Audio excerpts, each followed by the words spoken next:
আসসালামু আলাইকুম। কেমন আছো তোমরা সবাই? আশা করি তোমরা সবাই অনেক ভালো আছো।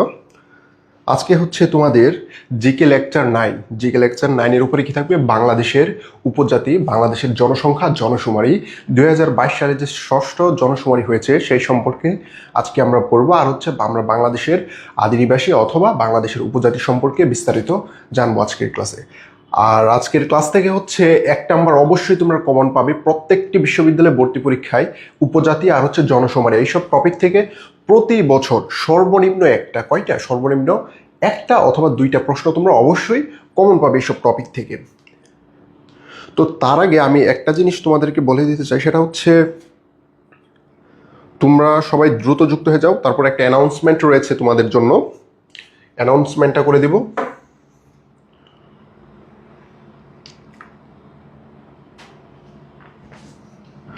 তোমরা সবাই দ্রুত লাইভে যুক্ত হও।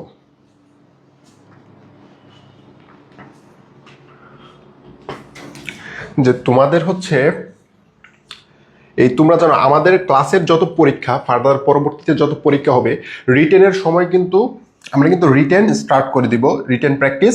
তখন রিটেনের যে পরীক্ষাগুলো হচ্ছে নিব আমরা, সেই পরীক্ষাগুলোর ছবি হচ্ছে তোমরা টেলিগ্রাম গ্রুপে আমাদেরকে দিয়ে দিবে।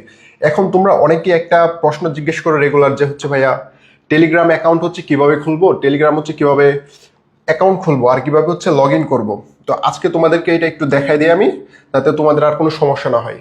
কারণ তোমাদের এই যে আমাদের হচ্ছে অ্যাডমিন, তারপর হচ্ছে মডারেটর, তোমাদের ভাইয়ারা সবাই, তারা কিন্তু রাতের পর রাত ঘুমায় না তোমাদের জন্য। কিন্তু তারপরে অনেকে জিজ্ঞেস করে যে ভাইয়া টেলিগ্রাম গ্রুপ কিভাবে খুলবো, টেলিগ্রাম অ্যাকাউন্ট কিভাবে খুলবো, ফোনে হচ্ছে কোড আসতেছে না। এটা তো তোমাদের ভাইয়ারা আর কিছু করতে পারবে না।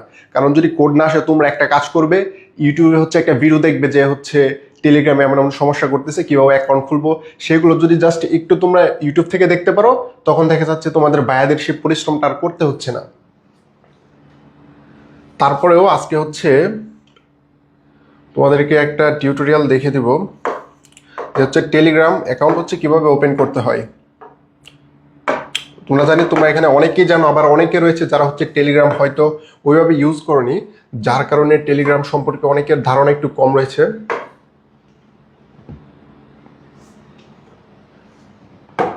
আর সবার পড়াশোনার আপডেট কেমন? সবার পড়াশোনার আপডেটটা একটু জানাও তোমরা।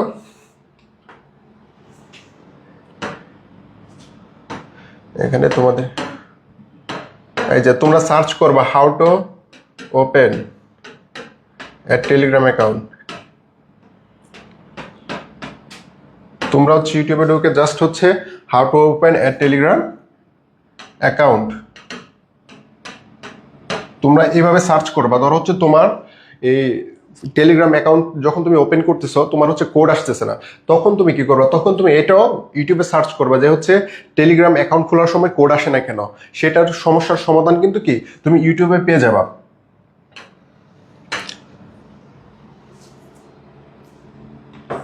এই যে এখানে একটা টিউটোরিয়াল 2 মিনিটের একটা ভিডিও আছে, এটা হচ্ছে তোমাদেরকে দেখা দিচ্ছি, তোমরা এটা দেখো।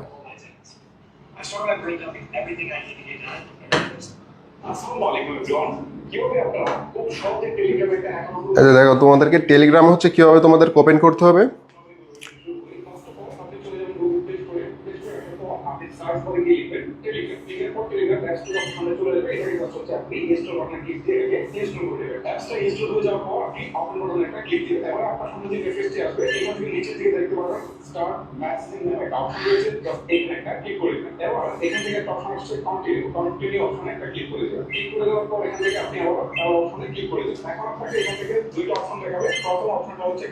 আপনি যে দেশে থাকেন সেই দেশটাকে সিলেক্ট করে দেবেন। ধরেন আমি এই মুহূর্তে বাংলাদেশে রয়েছি, তো আমি এখান থেকে বাংলাদেশটাকে সিলেক্ট করে দিচ্ছি। আপনি ইন্ডিয়া, মালয়েশিয়া অথবা কানাডা যে কোনো দেশে থাকেন সেটা সিলেক্ট করে দিচ্ছেন। আপনাকে ফোন নাম্বার দিতে হবে, যে ফোন নাম্বার দিয়ে আপনি এই টেলিগ্রাম ফাইলটা করতে যাচ্ছেন সেই নাম্বারটা দিয়ে দেবেন। নাম্বারটা সতর্ক থাকতে হবে যেন এই সিমে একটা কোড দেবে, যেটা আপনি বসাতে পারেন। ওকে, আমি ফোন নাম্বারটা দিয়ে দিচ্ছি। অলরাইট, আমি ফোন নাম্বারটা দিয়ে দিয়েছি। এখন নিচে টেলিগ্রামে একটা টিক চিহ্ন রয়েছে, জাস্ট এখানে একটা ক্লিক করে দিচ্ছি। এখন এখান থেকে বলছে যে দিস নাম্বার ইজ কারেক্টলি, আচ্ছা নাম্বারটা ভুল রয়েছে, তাহলে এখানে ক্লিক দিয়ে এটাকে আপনি ক্লিক করার সুযোগ পাবেন। আর যদি সব ঠিকঠাক আছে তাহলে আচ্ছা, তোমরা যারা অনেকে প্রশ্ন করতেছো, তোমাদের সকলের প্রশ্নের উত্তর দেব। তোমাদের মধ্যে অনেকে রয়েছে যারা হচ্ছে টেলিগ্রাম অ্যাকাউন্টটা খুলতে সমস্যা হচ্ছে, তাদের জন্য ভিডিওটা আগে শেষ হোক। 1 মিনিট রয়েছে আর মাত্র, জাস্ট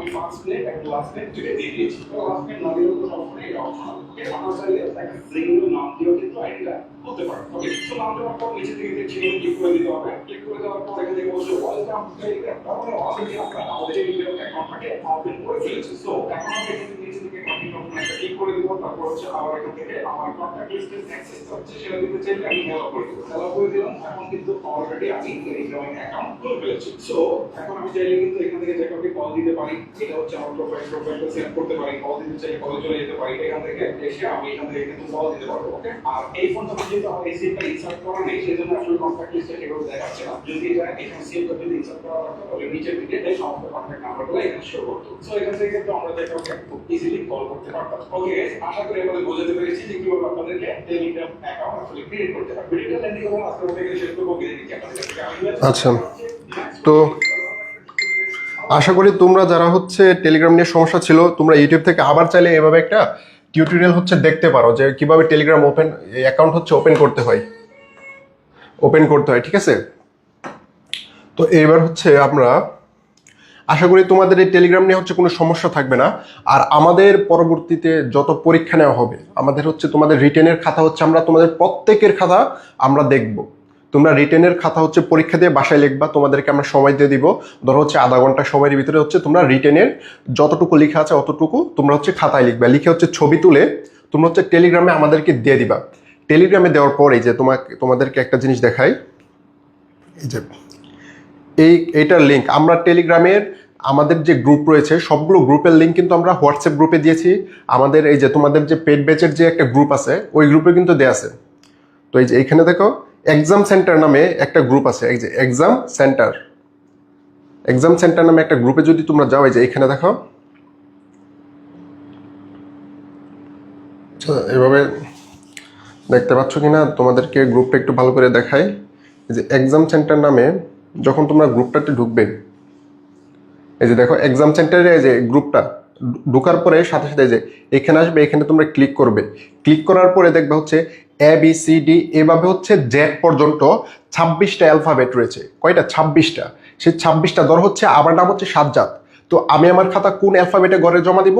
আমি হচ্ছে দিব এস দিয়ে যেই গ্রুপটা শুরু হয়েছে। এইভাবে যাদের নাম যেই লেটার দিয়ে শুরু হয়েছে তোমরা হচ্ছে সেই গ্রুপটাতে তোমাদের নোট খাতা জমা দেবে। মানে এভাবে 26টা গ্রুপে জমা দেবে, তোমাদের নাম যে অক্ষর দিয়ে হচ্ছে শুরু হয়।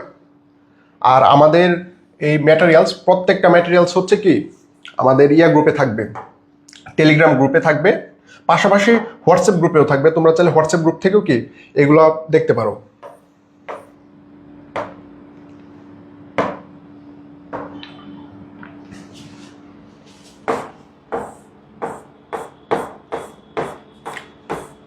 আচ্ছা, তোমাদের পড়াশোনা সবার কেমন চলতেছে? পড়াশোনার একটু আপডেট জানাও তোমরা সবাই। যে হচ্ছে তারপরে তোমাদেরকে আরেকটা জিনিস, এই অনেক প্ল্যাটফর্মে হচ্ছে বলতেছে যে হচ্ছে পরীক্ষার ডেট দিয়ে দিছে। এটা কিন্তু সম্পূর্ণ ভুয়া কথা, কারণ এটা কিন্তু অফিসিয়ালি ঢাকা বিশ্ববিদ্যালয় থেকে কোনো পরীক্ষার ডেট দেওয়া হয়নি। জাস্ট হচ্ছে এই অনেকে হচ্ছে অ্যাজাম্পশন করতেছে, অনুমান করতেছে যে হচ্ছে এই ডিসেম্বরে অথবা ইয়ার দিকে হচ্ছে পরীক্ষা হতে পারে। কিন্তু ঢাকা বিশ্ববিদ্যালয়ের একটা অফিসিয়াল ওয়েবসাইট রয়েছে, এই যে ওয়েবসাইটের নাম কি, এই যে আমি লিখে দেই, তোমরা নিজেরাই হচ্ছে এখানে রেগুলার দেখতে পারবে যে ওয়েবসাইটে। আর একটু বড় করে দেই যাতে তোমাদের দেখতে সুবিধা হয়।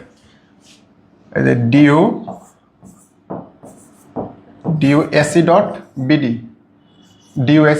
ঢাকা বিশ্ববিদ্যালয়ে একটা ওয়েবসাইট রয়েছে। তোমরা এই যে এই ওয়েবসাইটে ঢোকার পরে দেখবে নোটিশ নামে একটা অপশন আছে। নোটিশ হচ্ছে আন্ডার গ্রাজুয়েট অ্যাডমিশন প্রোগ্রামের যে নোটিশ রয়েছে, তোমরা সেই নোটিশ সেকশনে কিন্তু ঢুকে দেখতে পারো যে আসলে কি পরীক্ষার যে সার্কুলারটা দিয়েছে কিনা। তোমাদের সাধারণত পরীক্ষার সার্কুলার দেয় হচ্ছে এইচএসসির রেজাল্টের 1 সপ্তাহের পরে হচ্ছে সার্কুলার দেয়। তো আশা করি তোমাদের হচ্ছে এইসব জিনিস নিয়ে বিভ্রান্তিতে পড়বে না। আরেকটা জিনিস, তোমাদের যাদের হচ্ছে সময় কম, তোমরা ভাবতেছো যে এই পরীক্ষা যদি নভেম্বরে ডিসেম্বরে হয়ে দেখো, কোনো সমস্যা নাই, কারণ তুমি যতটুকু সময় পাচ্ছ প্রত্যেকজন ভর্তি পরীক্ষার্থী কিন্তু সেম ততটুকু সময় পাচ্ছে। যার কারণে তোমরা সবাই একই ট্র্যাকে। এমন না হচ্ছে তুমি হচ্ছে 2 মাসে পরীক্ষা দিচ্ছ, 3 মাসে পরীক্ষা দিচ্ছ, আরেকজন হচ্ছে এই 6 মাসে বা 4 মাস পরে পরীক্ষা দিচ্ছে। সবাই কিন্তু সমান সময় পড়াশোনা করতেছো। যার কারণে তোমাদের সবার প্রস্তুতি দিন শেষে কি সমানই হবে। আর 2 মাস সময় কিন্তু মোর দেন এনাফ তোমাদের ভর্তি পরীক্ষার প্রস্তুতির জন্য, মোর দেন এনাফ 2 মাস সময়। এই সময় নিয়ে হচ্ছে তোমরা কখনো হচ্ছে ঘাবড়াবে না যে সময় কম, পড়াশোনা শেষ করতে পারবো কিনা। কারণ কি, এই বিশ্ববিদ্যালয়ে ভর্তি পরীক্ষার আগে 100% প্রিপারেশন কিন্তু কেউ নিতে পারে না, ঠিক আছে? 100% প্রিপারেশন কিন্তু কেউ নিতে পারে না। কিন্তু প্রিপারেশনে কারা হচ্ছে ভালো করে, যারা হচ্ছে স্ট্র্যাটেজি ফলো করতে পারে, অথবা হচ্ছে যারা এই কোন কোন টপিকগুলো পড়তে হবে, ধরো অনেক টপিক থেকে হচ্ছে কোন টপিকগুলো আমার পরীক্ষাতে আসবে, কোনগুলো আমার পড়া দরকার, কোনগুলো প্রতি বছর পরীক্ষাতে আসতেছে, সেই সব টপিকগুলো যদি তুমি পড়তে পারো তখন হচ্ছে তুমি সবচেয়ে ভালো রেজাল্ট করবে। যার জন্য হচ্ছে তোমাদেরকে প্রচুর পরিমাণ হচ্ছে প্রশ্ন ব্যাংক পড়তে হবে, প্রশ্ন ব্যাংক অ্যানালাইসিস করতে হবে। আর সবচেয়ে গুরুত্বপূর্ণ যে বিষয়টা সেটা হচ্ছে আমরা তোমাদেরকে হচ্ছে যেই লেকচার শিটগুলো দিচ্ছি সেইগুলো ভালো করে করবে। কারণ কি, কারণ হচ্ছে আমরা বিগত বছরের সবগুলো প্রশ্ন ব্যাংক অ্যানালাইসিস করে তারপরে কিন্তু আমাদের লেকচার শিটগুলো হচ্ছে তৈরি করেছি, আমাদের কোর্স প্ল্যান তৈরি করেছি বহুত দিন এই রিসার্চ করে দেখে যে কোন প্রশ্ন থেকে হচ্ছে কোন কোন টপিক থেকে হচ্ছে ঢাকা বিশ্ববিদ্যালয় সহ অন্যান্য বিশ্ববিদ্যালয়ে সবচেয়ে বেশি প্রশ্ন করে আমরা কিন্তু সেই অনুযায়ী কি এই প্রশ্ন সাজিয়েছি।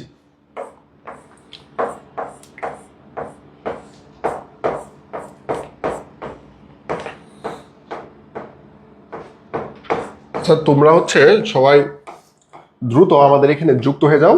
আমরা অল্প কিছুক্ষণের মধ্যে হচ্ছে ক্লাস শুরু করে দেব। আর তোমাদের পড়াশোনা কেমন চলতেছে, আপডেট কি? তারপর হচ্ছে তোমাদের জন্য আরেকটি সুখবর আমরা দিতে চাই যে রিটেনের প্রস্তুতি। কিসের? রিটেনের। অনেকে কিন্তু দেখা যাচ্ছে রিটেন নিয়ে অনেক সমস্যা ফেস করে, কিন্তু প্রতি বছর কিছু নির্দিষ্ট কিছু টপিক রয়েছে, কিছু এই যে তোমাদের হচ্ছে ম্যাক্সিমাম রিটেনের প্রশ্নগুলো কোথা থেকে হয়, এই টেক্সট বুক থেকে হয়। টেক্সট বুকের বাইরে কিচ্ছু পড়ার দরকার নেই। আমরা তোমাদেরকে রিটেনের সর্বোচ্চ সাজেশন দিব। বাংলাদেশে আর কেউ তোমাদেরকে সাজেশন দিবে না, তোমরা জাস্ট আমরা দেওয়ার পরে তোমরা মিলে নিবা যে কোনো জায়গা থেকে এমন সাজেশন দেওয়া হয়েছে কিনা। আমরা যে সাজেশন দেবো তার বাইরে একটা টপিকও তোমাদেরকে পড়তে হবে না। ইনশাল্লাহ তোমাদের রিটেনের 40 থেকে 40 কমন পাবা আমাদের যেই সাজেশনটা তোমাদেরকে দিব আমরা রিটেনের জন্য, ঠিক আছে? কিন্তু রিটেনের জন্য সবার আগে কি দরকার, অনেকে মনে করে হচ্ছে রিটেন, কিন্তু রিটেনের জন্য দেখা যাচ্ছে অনেকে হচ্ছে ইংরেজিতে খুব খারাপ করে। রিটেনের কিসে? ইংরেজিতে। তো ইংরেজিতে ভালো করার জন্য, রিটেনে ভালো করার জন্য তোমাকে কি করতে হবে, তোমাকে হচ্ছে ইংরেজির বেসিকটা কিন্তু সবার আগে স্ট্রং করতে হবে। কারণ কি, তুমি যখন সেন্টেন্স লিখবা, সেন্টেন্সে যদি তোমার ভুল হয়, তুমি তো মনে করো রিটেনে লিখলা কিন্তু নাম্বার কিন্তু কম পাবে। কিন্তু যখন তোমার বেসিকটা একটু স্ট্রং থাকবে, বেসিক স্ট্রাকচারটা সহজে সাজাতে পারবা, তখন কিন্তু তোমার এই ফ্রি হ্যান্ড রাইটিং এর ক্ষেত্রে তুমি কিন্তু খুব সহজে ফ্রি হ্যান্ড রাইটিং লিখতে পারবা। যার কারণে তোমাদের ইংরেজির বেসিকটা খুব স্ট্রং করতে হবে, খুব না ভালো পরিমাণে স্ট্রং করতে হবে। তারপর হচ্ছে তোমাদেরকে রেগুলার এখন একটা কাজ করবা, তোমরা যারা হচ্ছে পারো রেগুলার হচ্ছে এই যে কিছু কিছু করে রিডিং করবা, কিছু কিছু লিখবা, তোমাদের যা মন চায়, তোমাদের যা মন চায় তাই লিখবা। ধরো হচ্ছে তোমাদের ইংরেজি বইতে বর্তমানে তোমাদের যে 24-25 সেশনের বই রয়েছে ওইখানে দেখবা কয়টা 12টা ইউনিট থেকে প্রত্যেকটা ইউনিট আলাদা আলাদা একটা লেসন সম্পর্কে। প্রথম যেমন হচ্ছে এডুকেশন সম্পর্কে, অ্যাটারট স্পেল। ধরো আজকে তোমার মন চাইলে তুমি হচ্ছে 10 মিনিট বা 20 মিনিট অ্যাপারট স্কেল সম্পর্কে তুমি কি জানো, বা হচ্ছে এআই এডুকেশন সম্পর্কে তুমি কি জানো, এইসব সম্পর্কে তোমার যা মন চায় বসে বসে লিখবা। এটাই কিন্তু ফ্রি হ্যান্ড রাইটিং প্র্যাকটিস, মানে তোমার মনে যা চাচ্ছে তুমি সেটা লিখতে পারতেছো কিনা, এইটা কি কিন্তু বলে হচ্ছে free hand writing. Free hand writing কিন্তু আমি মুখস্থ করলাম, মুখস্থ করে লিখতে পারতেছি কিনা একটা প্যারাগ্রাফ, এটা কিন্তু ফ্রি হ্যান্ড রাইটিং না। তুমি চিন্তা ভাবনা তোমার হচ্ছে ব্রড করবা যে আমি হচ্ছে এআই এডুকেশন সম্পর্কে আমি কি কি জানি। তারপরে হচ্ছে ধরো হচ্ছে অ্যাডোলসেন্স, আমি অ্যাডোলসেন্স সম্পর্কে কি কি জানি। তোমার নিজের যে ধারণা, তোমার নিজের ধারণা সম্পর্কে লিখবা, তুমি জাস্ট হচ্ছে লিখবা। সেন্টেন্স ভুল, প্রথমে সেন্টেন্স ভুল হচ্ছে ভুল হোক সমস্যা নেই, প্রথমে হচ্ছে লিখবা। লিখার পরে তারপরে দেখবে হচ্ছে তোমার কোন কোন জায়গাতে হচ্ছে গ্রামাটিক্যাল ভুলগুলো হচ্ছে বা ইররগুলো হচ্ছে। তারপরে পরবর্তীতে ওই সব টপিকগুলা যেই সব জায়গাতে হচ্ছে তোমার ভুলগুলা হচ্ছে, ওই ভুলগুলো নিয়ে হচ্ছে তোমরা একটু কাজ করবা, এবং সেই ভুলগুলা কেন হচ্ছে সেইগুলো নিয়ে কি একটু রিভিশন দিবা। আশা করি এভাবে যদি তোমরা রিটেনের প্রস্তুতি নাও, ইনশাল্লাহ কোনো মানে যেইখান থেকে প্রশ্ন করুক রিটেনে ঢাকা বিশ্ববিদ্যালয়ে তোমরা সবচেয়ে ভালো রেজাল্ট করবা রিটেনের ক্ষেত্রে।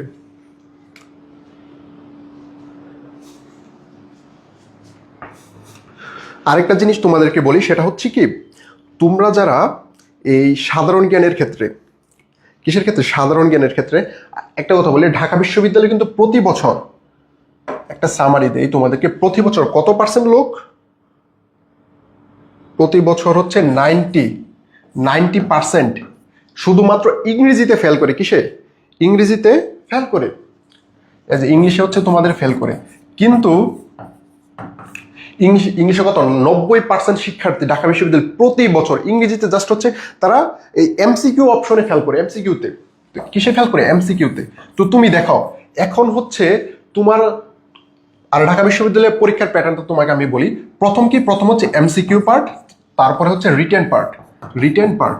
কিন্তু সবচেয়ে বড় বিষয় কি, তুমি যদি এমসিকিউতে পাস করতে না পারো, ধরো হচ্ছে এমসিকিউতে কত, বাংলায় 15, ইংরেজিতে 15, আর হচ্ছে সাধারণ জ্ঞানে হচ্ছে 30।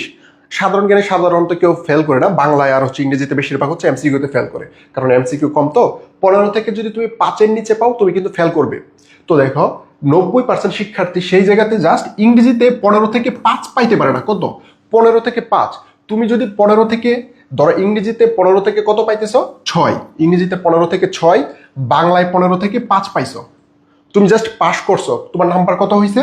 5 আর 6 কত? 5 আর 6 হচ্ছে 11। প্লাস তুমি যদি জিকেতে কত নাম্বার? 30 নাম্বার।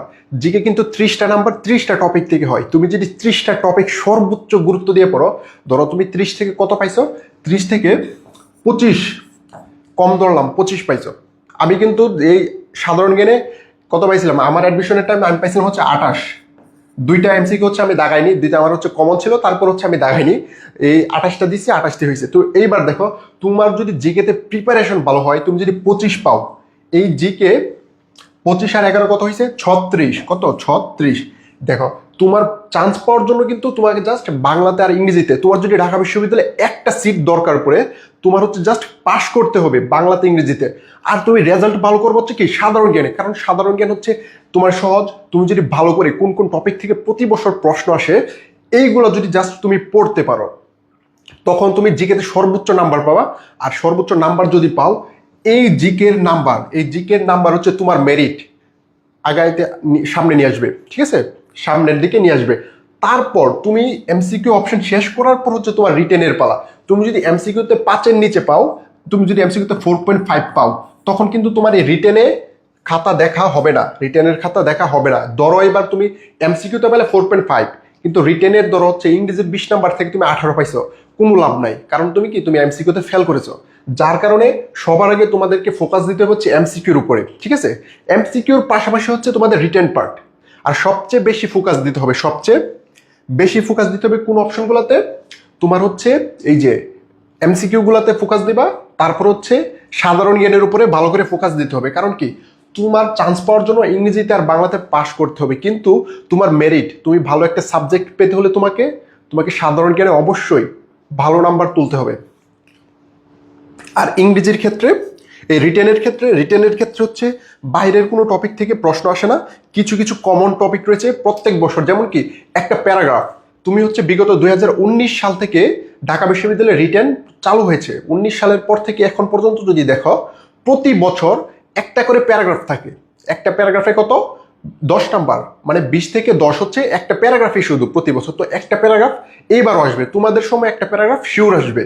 তারপর হচ্ছে 5টা সেন্টেন্স মেকিং। কি? 5টা সেন্টেন্স মেকিং। তো 5টা সেন্টেন্স মেকিং হচ্ছে 5 নাম্বার। তো কত? 10 আর 5 15 নাম্বার। 20 থেকে 15 নাম্বার তুমি অলরেডি পেয়ে ফেলছো। ধর হচ্ছে তোমার প্রশ্ন লিখ, তোমার পেয়ে ফেলছো। এইবার বলো তোমার প্যারাগ্রাফ আর হচ্ছে সেন্টেন্স মেকিং এগুলো কোন জায়গা থেকে আসবে? এইগুলো আসবে সব তোমাদের টেক্সট বই থেকে। এখন টেক্সট বই তো এত পড়া, টেক্সট বইয়ের আমরা কোনগুলো পড়বো? এইটার জন্য তোমাদেরকে আমরা চূড়ান্ত সাজেশন দিব যে হচ্ছে কোন কোন প্যারাগ্রাফ আর কোন কোন ভোকাবুলারি তোমাদেরকে পড়তে হবে রিটেনের জন্য। বাংলার ক্ষেত্রেও সেম। বাংলার ক্ষেত্রে কি প্রতি বছর এই ধরো হচ্ছে তোমাদের গদ্য থেকে অথবা পদ্য, বেশিরভাগই গদ্য থেকে একটা ছোট্ট একটা টপিক দিয়ে এটা থেকে তোমাদের যেমন সৃজনশীল 1 2 3 4 প্রশ্ন করে, ওইখানে কি সেম 1 2 3 4 মানে ক খ গ ঘ করে প্রশ্ন করে। 4টা প্রশ্ন হচ্ছে 2.5 করে 10 নম্বরের প্রশ্ন। ঠিক আছে? তারপরে একটা সারাংশ সারমর্ম, এই 2টা জিনিস 20 থেকে 15 তোমরা অলরেডি তো কমন পেয়ে ফেলছো যে কোন কোন টপিক থেকে আসবে। এইভাবে হচ্ছে তোমরা যদি রিটেনের প্রস্তুতি নাও, রিটেন কিন্তু বেশি দিন তোমাদের সময় লাগবে না, জাস্ট কয়েকদিনের মধ্যে হচ্ছে তোমরা রিটেন শেষ করে ফেলবে। কিন্তু তোমাকে চান্স পেতে হলে সবার আগে এমসিকিউতে কিন্তু পাস করতে হবে, তারপরে তোমাকে হচ্ছে রিটেনে যেতে হবে। যার কারণে এখন এমসিকিউ আর হচ্ছে ইংরেজির বেসিক ভালো করে পড়ো। কারণ কি 90% শিক্ষার্থী শুধু ইংরেজিতে ফেল করে, যার কারণে তুমি যদি তুমি কি পারবে না ইংরেজির 6টা টপিক? তুমি ধরো হচ্ছে ঢাকা বিশ্ববিদ্যালয়ের নাউন থেকে, ভার্ব থেকে, প্রিপোজিশন থেকে, ভোকাবুলারি থেকে, তারপর আর কি রয়েছে সেন্টেন্স মেকিং বা এমন টপিক থেকে হচ্ছে প্রতি বছর 4টা 5টা প্রশ্ন আসে। তুমি এই 5টা টপিক সবচেয়ে ভালো করে পড়বা, বাকি টপিকগুলো পড়বা তোমার 5টা শিওর করার জন্য, যাতে হচ্ছে নাউন, তারপর হচ্ছে রিলেটিভ প্রোনাউন, রিফ্লেক্সিভ প্রোনাউন, এসব জায়গা থেকে, ভার্বের জায়গা থেকে, প্রিপোজিশনের জায়গা থেকে, তারপর হচ্ছে এই যে কানেক্টরস বা কনজাংশন, এইসব থেকে যদি প্রশ্ন করে যাতে তোমার একটা প্রশ্ন মিস না যায়, যার কারণে তুমি 5-6টা টপিক ভালো করে পড়বা, তোমার পাসটা হচ্ছে নিশ্চিত করবা। তারপরে রিটেনের জন্য ধুমায় প্রিপারেশন নিবা, তোমাকে পরে দেখবে কেউ আটকাতে পারবে না।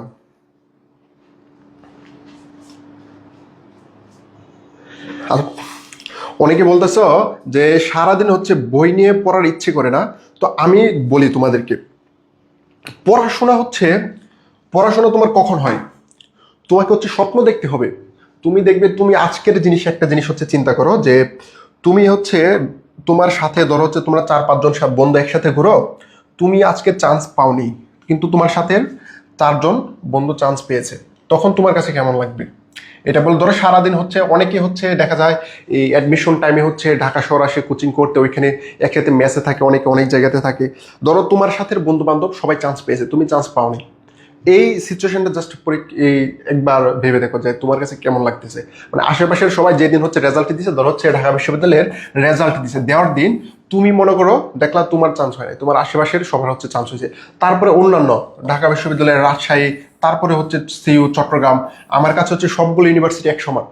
ঢাকা বিশ্ববিদ্যালয় যেমন, রাজশাহী বিশ্ববিদ্যালয়, চট্টগ্রাম তো অনেক বড় বিশ্ববিদ্যালয়, অনেক সুন্দর বিশ্ববিদ্যালয়। তারপর হচ্ছে রাজশাহী বিশ্ববিদ্যালয়, রাজশাহীতে তোমরা যারা যারা যারা যারা রাজশাহী বিভাগের আছে তারা বলতে পারবে রাজশাহী কিন্তু অনেক সুন্দর। তারপরে সবচেয়ে সুন্দর হচ্ছে জাহাঙ্গীরনগর বিশ্ববিদ্যালয়, মানে ঢাকার মধ্যে যে এমন সুন্দর বিশ্ববিদ্যালয় আছে তোমরা কল্পনা করতে পারবে না। জাহাঙ্গীরনগর বিশ্ববিদ্যালয়ের ক্যাম্পাস এত সুন্দর। তারপর দেখো এই ঢাকা, চট্টগ্রাম, রাজশাহী, জাহাঙ্গীরনগর, তারপরে কি রয়েছে, তারপরে হচ্ছে জগন্নাথ, তারপরে সাস্ট প্রত্যেকটা বিশ্ববিদ্যালয় কিন্তু বলো তোমার টার্গেট থাকতে হবে আমি বাংলাদেশের একটা পাবলিক বিশ্ববিদ্যালয়, অবশ্যই আমার একটা সিট দরকার। কি দরকার? একটা সিট দরকার প্রত্যেকটি পাবলিক বিশ্ববিদ্যালয়ে, ঠিক আছে? এই ম্যান্ডেটটা হচ্ছে তোমাকে পড়াশোনা করতে হবে, তোমার পড়াশোনার আগ্রহ জাগাতে হবে। তুমি দেখো আজকে হচ্ছে তোমার তোমরা ঘুরতেছো ফিরতেছো, জাস্ট কয় মাস, 3 মাস, এই 2 মাস সময় হচ্ছে তোমরা ঘোরাফেরা করে যদি সময় নষ্ট করো, দেখা যাচ্ছে পরবর্তীতে যে একটা সময় আসবে অ্যাডমিশনের পরে যদি তোমার চান্স না হয়, বাকি জীবন তোমার আর ঘুরতেই মন চাইবে না। এটা করে বাস্তব কথা, ঘুরতে মন চাইবে না, বের হতে মন চাইবে না, তোমার ফোন টিপতে, রিলস দেখতে কিন্তু মন চাইবে না। কিন্তু তুমি জাস্ট 2টা মাস পরিশ্রম করো, তুমি বাংলাদেশের একটা পাবলিক ইউনিভার্সিটিতে সিট পাও, তখন দেখবো অবশ্যই তোমার মনে করো তখন ঘুরার 5 বছর, তুমি ইউনিভার্সিটি লাইফে 5 বছর কোনো কাজ নাই, তুমি জাস্ট ঘুরবা ফেরবা, কত কিছু করার সুযোগ আছে। এই জন্য জাস্ট হচ্ছে 2টা মাস তোমরা একটু পরিশ্রম করো, সর্বোচ্চ পরিশ্রম করো, দিন রাত একাকার করে দাও। কয়টা মাস? এই 3টা মাস, 3 মাস, 3 মাস না, আমি তো 2-2.5 মাস, যত মাসের সময় থাকো, 3টা মাস তোমরা হচ্ছে দিন রাত ত্যাগ করে দিবা। তোমাদের হচ্ছে খাওয়া, তারপর হচ্ছে ঘুম, এই 2টা জিনিস কিন্তু ইনশিওর করবা। ঘুম কিন্তু খুবই গুরুত্বপূর্ণ। অনেকে দেখা যাচ্ছে কি অ্যাডমিশন টাইমে ঘুমায় না, এই 2 দিন 3 দিন সারা রাত পড়তেছে। এই কি ভাই, সারা রাত পড়ার কোনো দরকার নাই, তুমি জাস্ট 6 থেকে 7 ঘন্টা ভালো করে পড়বা, মোর দেন এনাফ। 6 থেকে 7 ঘন্টা হচ্ছে মোর দেন এনাফ অ্যাডমিশন টাইমের জন্য। তুমি হচ্ছে রাত্রে ভালো করে হচ্ছে ঘুমাবা, খাবার দাবার হচ্ছে কি ঠিকঠাক রাখবা। তোমার দেখা যাচ্ছে হচ্ছে যদি খাওয়া দাওয়া যদি ঠিকঠাক না থাকে, তুমি কিন্তু করতে পারবে না, এই যে ব্যালেন্স করতে পারবে না, পড়াশোনার মধ্যে কি ব্যালেন্স করতে পারবে না। ধরো তোমার হচ্ছে আজকে শরীর স্বাস্থ্য ভালো লাগতেছে না, তুমি পড়বা কিভাবে? তুমি 2 দিন 3 দিন হচ্ছে রাত জেগে পড়াশোনা করছো, রাতে এই 1টা 2টা 3টা পর্যন্ত পড়াশোনা করছো, সকালবেলা আবার সকালে উঠে গেছো 9টা 10টার দিকে, তোমার রাত্রে ঘুম হয় নাই, তোমার ব্রেন কিন্তু কাজ করবে না। তুমি পড়বা, তখন দেখবে তুমি পড়তেছো কিন্তু তোমার পড়া মনে থাকতেছে না, তারপরে সারাদিন তোমার ভালো লাগতেছে না। স্বাভাবিক বিষয়, এমনই হয় যদি তোমার রাতের ঘুম না হয়। তারপর হচ্ছে খাওয়া দাওয়া অবশ্যই ঠিকঠাক রাখবে। তোমরা যারা হচ্ছে পড়াশোনার জন্য বাইরে আসছো অথবা মেসে থেকে পড়াশোনা করতেছো, তারাও কি ঠিকঠাক মতো হচ্ছে খাবারটা ঠিকঠাক মতো খাওয়া দাওয়া করবে, আর হচ্ছে ঠিকঠাক মতো হচ্ছে ঘুমটা ভালো করে ঘুমাবে, ঠিক আছে? মিনিমাম তোমার হচ্ছে 7 থেকে 8 ঘন্টা ঘুম দরকার, একটা মানুষের 7 থেকে 8 ঘন্টা। আর এখন হচ্ছে তোমাদের দেখা যাচ্ছে তোমরা সারাদিন যারা পড়াশোনা করতেছো, পড়াশোনা করার পর কিন্তু তোমাদের ব্রেন কিন্তু অনেক টায়ার্ড থাকে, যার কারণে এখন কিন্তু তোমাদেরকে আরো বেশি ঘুম দরকার। মানে মিনিমাম 7 থেকে 8 ঘন্টা এনাফ টাইম ঘুমানোর জন্য। 7 থেকে 8 ঘন্টা ঘুমাবা, রেগুলার একটা রুটিন করে ঘুমাবা। রাত্রের বেলা হচ্ছে তোমাদের ঘুমাতে হবে। দেখা যাচ্ছে তোমরা সারা রাত পড়াশোনা করতেছো, দিনের বেলা এসে ঘুমাতেছো, তো দিনে দেখবে কি যারা দিনের বেলা ঘুমায়, তুমি দিনের বেলা সকাল 8টা থেকে রাত 10টা পর্যন্ত ঘুমাইলেও তোমার ঘুম কি কমপ্লিট হবে না। কারণ কি দিনের ঘুম রাতের ঘুমের তফাৎ আছে অনেক, যার কারণে রাত্রের কাজ রাত্রে হচ্ছে ঘুমানো, রাত্রে ঘুমাবা, দিনের বেলা সকালে ভোর সকালে 7টার দিকে ঘুম থেকে উঠবা, 6টার দিকে ঘুম থেকে উঠবা, ঠিক আছে, নামাজ পড়ে তারপর হচ্ছে পড়াশোনা করবা, শুরু করবা, স্টার্ট করবা। তারপর দরকার পড়লে দিলে দুপুরবেলা বা বিকেলবেলা একটু যদি ঘুম ঘুম ভাব আসে একটু ঘুমাইতে পারো, 1 ঘন্টা 2 ঘন্টা ঘুমাতে পারো, এইভাবে হচ্ছে পড়াশোনাটা করবা। তারপর আরেকটা জিনিস তোমাদের হচ্ছে কিভাবে, অনেকে জিজ্ঞেস করো ভাই পড়ার রুটিনটা হচ্ছে আমরা কিভাবে পড়বো। তো পড়ার রুটিনটা হচ্ছে তোমাদেরকে আমি দেই। পড়ার রুটিনটা কিন্তু সবচেয়ে বেশি গুরুত্বপূর্ণ, যে হচ্ছে এইভাবে হচ্ছে রুটিনটা হচ্ছে তৈরি করতে হয়। তো পড়ার রুটিন কি হবে? পড়ার রুটিন হবে হচ্ছে এই যে পড়ার রুটিন, আমি এখানে লিখে দেব পড়ার রুটিন। পড়ার রুটিন তুমি হচ্ছে ডেইলি তুমি যতক্ষণই পড়ো না কেন, একটা সাবজেক্ট, অনেকে দেখা যাচ্ছে সারাদিন একটা সাবজেক্ট, সে সারাদিন ইংরেজি নিয়ে বসে আছে অথবা সারাদিন বাংলা সাবজেক্ট নিয়ে বসে আছে, তারপরে সারাদিন হচ্ছে সাধারণ জ্ঞান, মানে একটা সাবজেক্ট যদি সারাদিন পড়াশোনা করো তখন কিন্তু তোমার প্রস্তুতি হবে না ঠিকঠাক মতো। তোমাকে কিন্তু ডেইলি 3টা সাবজেক্ট সমান গতিতে পড়তে হবে, ঠিক আছে, সমান গতিতে 3টা সাবজেক্ট পড়তে হবে। দেখা যাচ্ছে 3টা সাবজেক্টের মধ্যে থেকে তোমরা একটা সাবজেক্ট অনেকে খুব ভালো, ধরো তোমার ইংরেজিতে বেসিক অনেক ভালো, বাংলাতে তোমার বেসিক একটু দুর্বল, আবার দেখা যাচ্ছে সাধারণ জ্ঞানও মোটামুটি ভালো। তো কি ইংরেজিতে যদি বেসিক একটু দুর্বল হয়, তুমি হচ্ছে সারাদিনে ধরো হচ্ছে তুমি সারাদিনে 8 ঘন্টা পড়বা, কয় ঘন্টা? 8 ঘন্টা। তো 8 ঘন্টা যদি পড়ো, দেখা যাচ্ছে ধরো তোমার কি ইংরেজিতে বেসিক একটু দুর্বল, তো 8-এর যদি তোমরা 3টা ভাগ করো, কত করে হয়? এই 8-এর 3টা ভাগ করলে হচ্ছে তোমার 2 এই যে 8 বা 9 সামথিং 2.8 ঘন্টা বা 9 ঘন্টা সামথিং করে হয়। তো 3টা ভাগ করলে তো ধরো প্রথম ভাগে কি তোমার ইংরেজিতে বেসিকের সমস্যা, তো ইংরেজিতে তুমি 4 ঘন্টা সময় দিবা, কয় ঘন্টা? 4 ঘন্টা সময় দিবা। ধরো বাংলাতে তোমার বেসিক খুবই ভালো, তো বাংলার জন্য কয় ঘন্টা সময়? বাংলার জন্য দেখা যাচ্ছে এই 1.5 ঘন্টা বা 2 ঘন্টা, যেটাতে তোমার প্রিপারেশন ভালো ওইটাতে 1.5 ঘন্টা সময় দিবা, 2 ঘন্টা একটু কম সময় দিবা। ধরো হচ্ছে জিকেতে হচ্ছে তুমি অ্যাভারেজ, তো জিকেতে দেখা যাচ্ছে তুমি 2.5 ঘন্টা সময় দিলা দৈনিক। এইভাবে হচ্ছে দৈনিক পড়ার রুটিনে প্রত্যেকটা সাবজেক্ট পড়ার চেষ্টা করবা। দেখা যাচ্ছে তুমি এই 8 ঘন্টা যদি সারাদিন একটা সাবজেক্ট নিয়ে পড়ে থাকো, 8 ঘন্টা হচ্ছে তুমি ইংরেজি নিয়ে পড়ে থাকো অথবা বাংলা নিয়ে পড়ে থাকো অথবা সাধারণ জ্ঞান নিয়ে পড়ে থাকো, তখন কিন্তু হবে না। ডেইলি 3টা সাবজেক্ট মেনটেন করতে হবে, ঠিক আছে, 3টা সাবজেক্ট অল্প অল্প করে কিন্তু কি তোমাকে পড়তে হবে।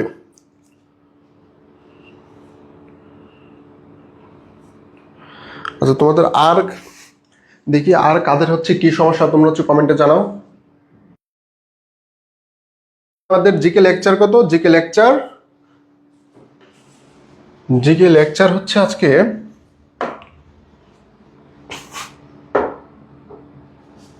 তো যে জিনিসটা তোমাদেরকে বলেছি এটা সবসময় তোমরা মেনটেন করার চেষ্টা করবে।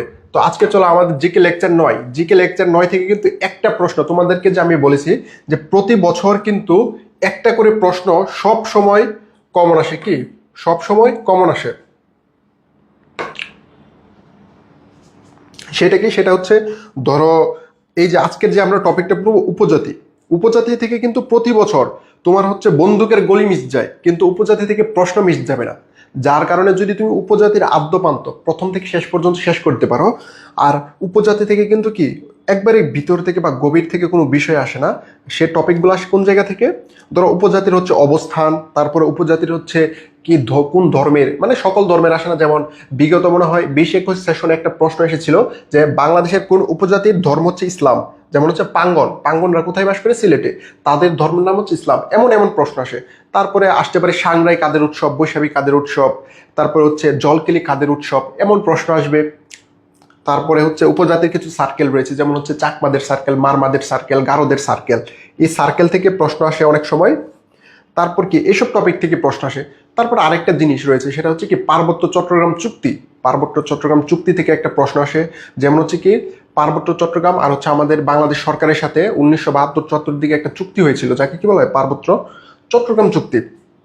সেইখান থেকে দেখা যায় অনেক সময় তোমার কি আসে? প্রশ্ন আসে। যার কারণে তোমরা এই টপিকগুলো হচ্ছে খুব ভালো করে পড়তে হবে। কারণ কি আজকের টপিকটা মানে তোমরা চিন্তা করবা যে আজকের যে টপিকটা পড়াচ্ছি সেটা পড়ার পরে তোমাদের 1 মার্ক নিশ্চিত, 1 মার্ক নিশ্চিত, এখান থেকে আসবে 1 মার্ক। তো তোমরা এখান থেকে হচ্ছে এই মার্কটা হচ্ছে ভালো করে পড়বা, ঠিক আছে?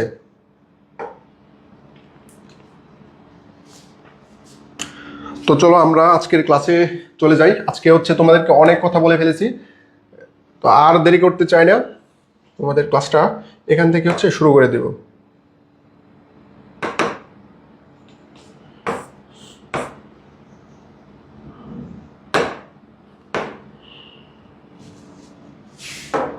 তো কি আজকে আমাদের উপজাতি টপিক এভাবে হচ্ছে রুটিনটা।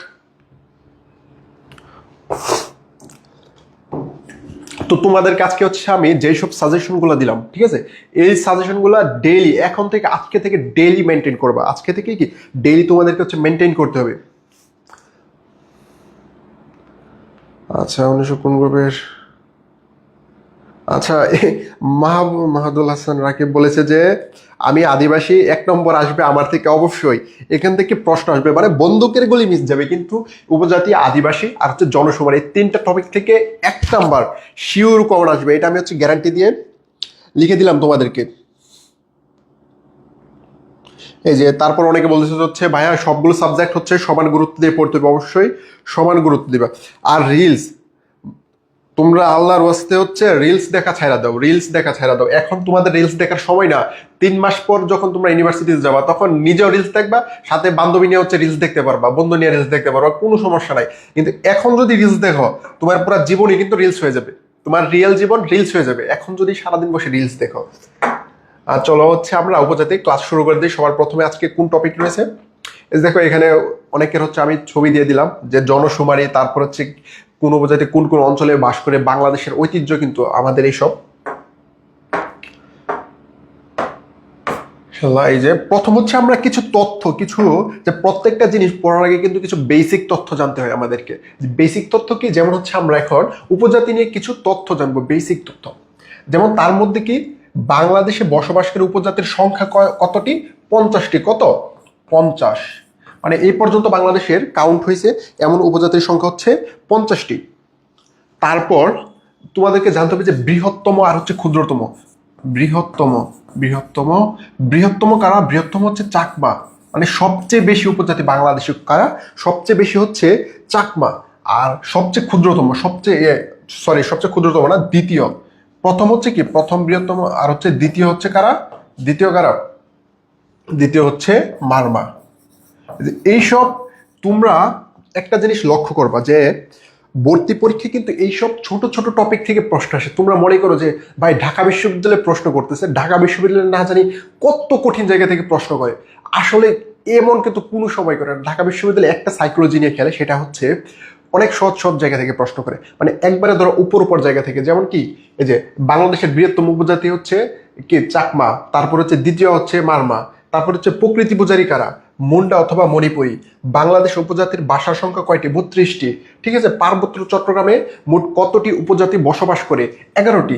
এমন বেসিক বেসিক প্রশ্ন করে। তারা কিন্তু কখনোই প্রশ্ন করবে না যে হচ্ছে এই পার্বত্য চট্টগ্রামে একটি উপজাতি বাস করে, তার নানার ফুফুর নাম কি। এমন কঠিন প্রশ্ন, পেঁচানো প্রশ্ন কিন্তু বিসিএসএ করে, ঢাকা বিশ্ববিদ্যালয় করে না। কারণ এখন কি? এখন মাত্র হচ্ছে তোমাদের এই যে পাবলিক পরীক্ষা দেওয়ার মাত্র শুরু, যার কারণে খুব সহজ সহজ প্রশ্ন করে। এই জন্য তোমরা বেসিক যে প্রশ্নগুলো আছে, যেই প্যাটার্নের প্রশ্নগুলো প্রতি বছর হয়, সেই প্রশ্নগুলো সর্বোচ্চ গুরুত্ব দিয়ে পড়বা তোমরা। আচ্ছা এইবার হচ্ছে আমরা এই ইয়াতে চলে গেলাম পিছনে। কোথায় প্রশ্নটা? এইখানে। আচ্ছা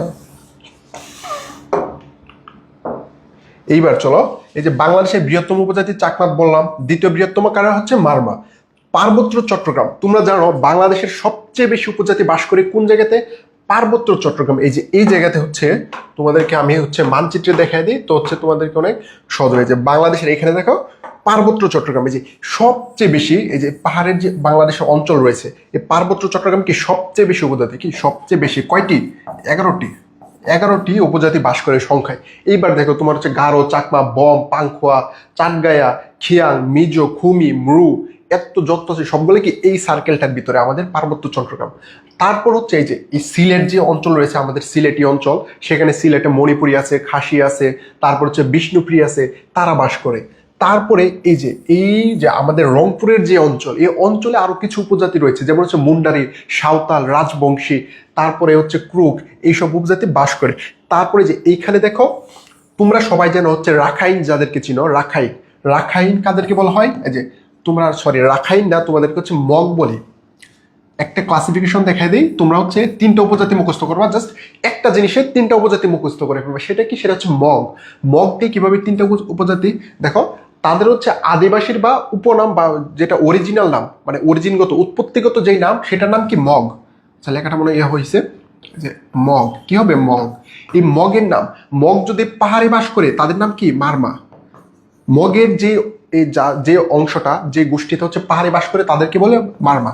আর যারা হচ্ছে সমতলে বাস করে, কোথায়? সমতলে বাস করে, তাদেরকে বলা হয় হচ্ছে রাখাইন। কি বলা হয়? রাখাইন। আর এই মগ জাতি উপজাতি, তাদের উৎপত্তি কোন জায়গাতে? তাদের উৎপত্তি হচ্ছে মিয়ানমারের আরাকান। এই যে বাংলাদেশের এখানে পাশে কি মিয়ানমার, মিয়ানমারের কি আছে? আরাকান রাজ্য। কোন রাজ্য? আরাকান রাজ্য।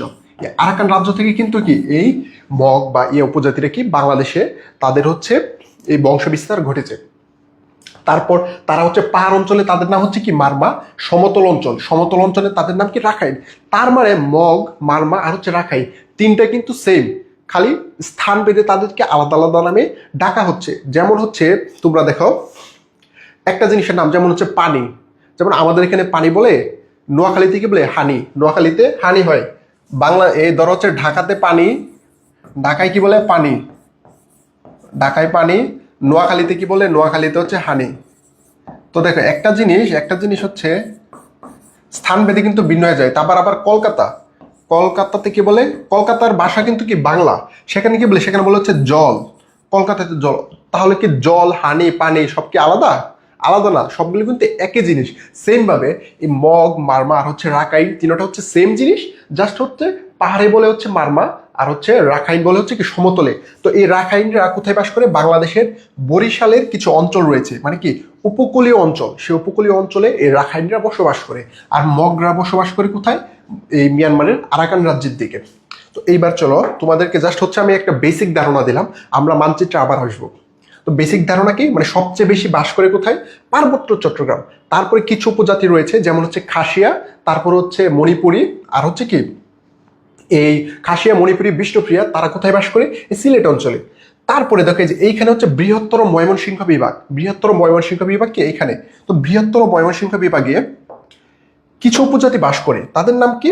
তাদের নাম হচ্ছে এই যে গারো। তোমরা জানো গারো মানে প্রধানত গারো সবচেয়ে বেশি বাস করে ময়মনসিংহ বিভাগে। কারা? গারো উপজাতি। তো এইখানে দেখো, এখানে গারোরা বাস করে। ময়মনসিংহে কিন্তু কি গারো পাহাড় রয়েছে। কি পাহাড়? গারো পাহাড়। তো গারো আছে, তারপরে আর কি কি আছে? এই গারোরা কোথায় বাস করে? ময়মনসিংহ, শেরপুর, নেত্রকোনা। কি ময়মনসিংহ, শেরপুর, নেত্রকোনা, জামালপুর হচ্ছে জামালপুরের অল্প কিছু অঞ্চলে রয়েছে, কিন্তু বৃহত্তর অংশে কোন কোন জায়গায়? ময়মনসিংহ, নেত্রকোনা, শেরপুর আর হচ্ছে টাঙ্গাইল। টাঙ্গাইল কোথায়? যে এই অঞ্চলটা দিয়ে হচ্ছে কি টাঙ্গাইল। তো এই অঞ্চলটা আর এখানে এই অঞ্চলগুলোতে হচ্ছে গারোরা সবচেয়ে বেশি বসবাস করে। গারোর পাশাপাশি আরেকটা উপজাতি রয়েছে এখানে বসবাস করে, নাম কি? হাজং। কি? হাজং। আর সেম হচ্ছে এই যে এইভাবে হচ্ছে এখানে কি? এখানে হচ্ছে রংপুর বিভাগ অথবা বাংলাদেশের উত্তরাঞ্চল। তোমাদেরকে কিন্তু আমি মানচিত্রে বলেছিলাম। কি মানচিত্রে কি বলেছিলাম বলতো? এই যে এই জিনিসটা কিন্তু আজকে আবার কাজে লাগবে। যে এভাবে হচ্ছে তোমরা একটা লাইন টানবে। কি টানবে? লাইন টানবে। এই যে লাইন টানবে, উপরে কি? উপরে হচ্ছে নর্থ অথবা উত্তর, নিচে কি? দক্ষিণ, সাউথ।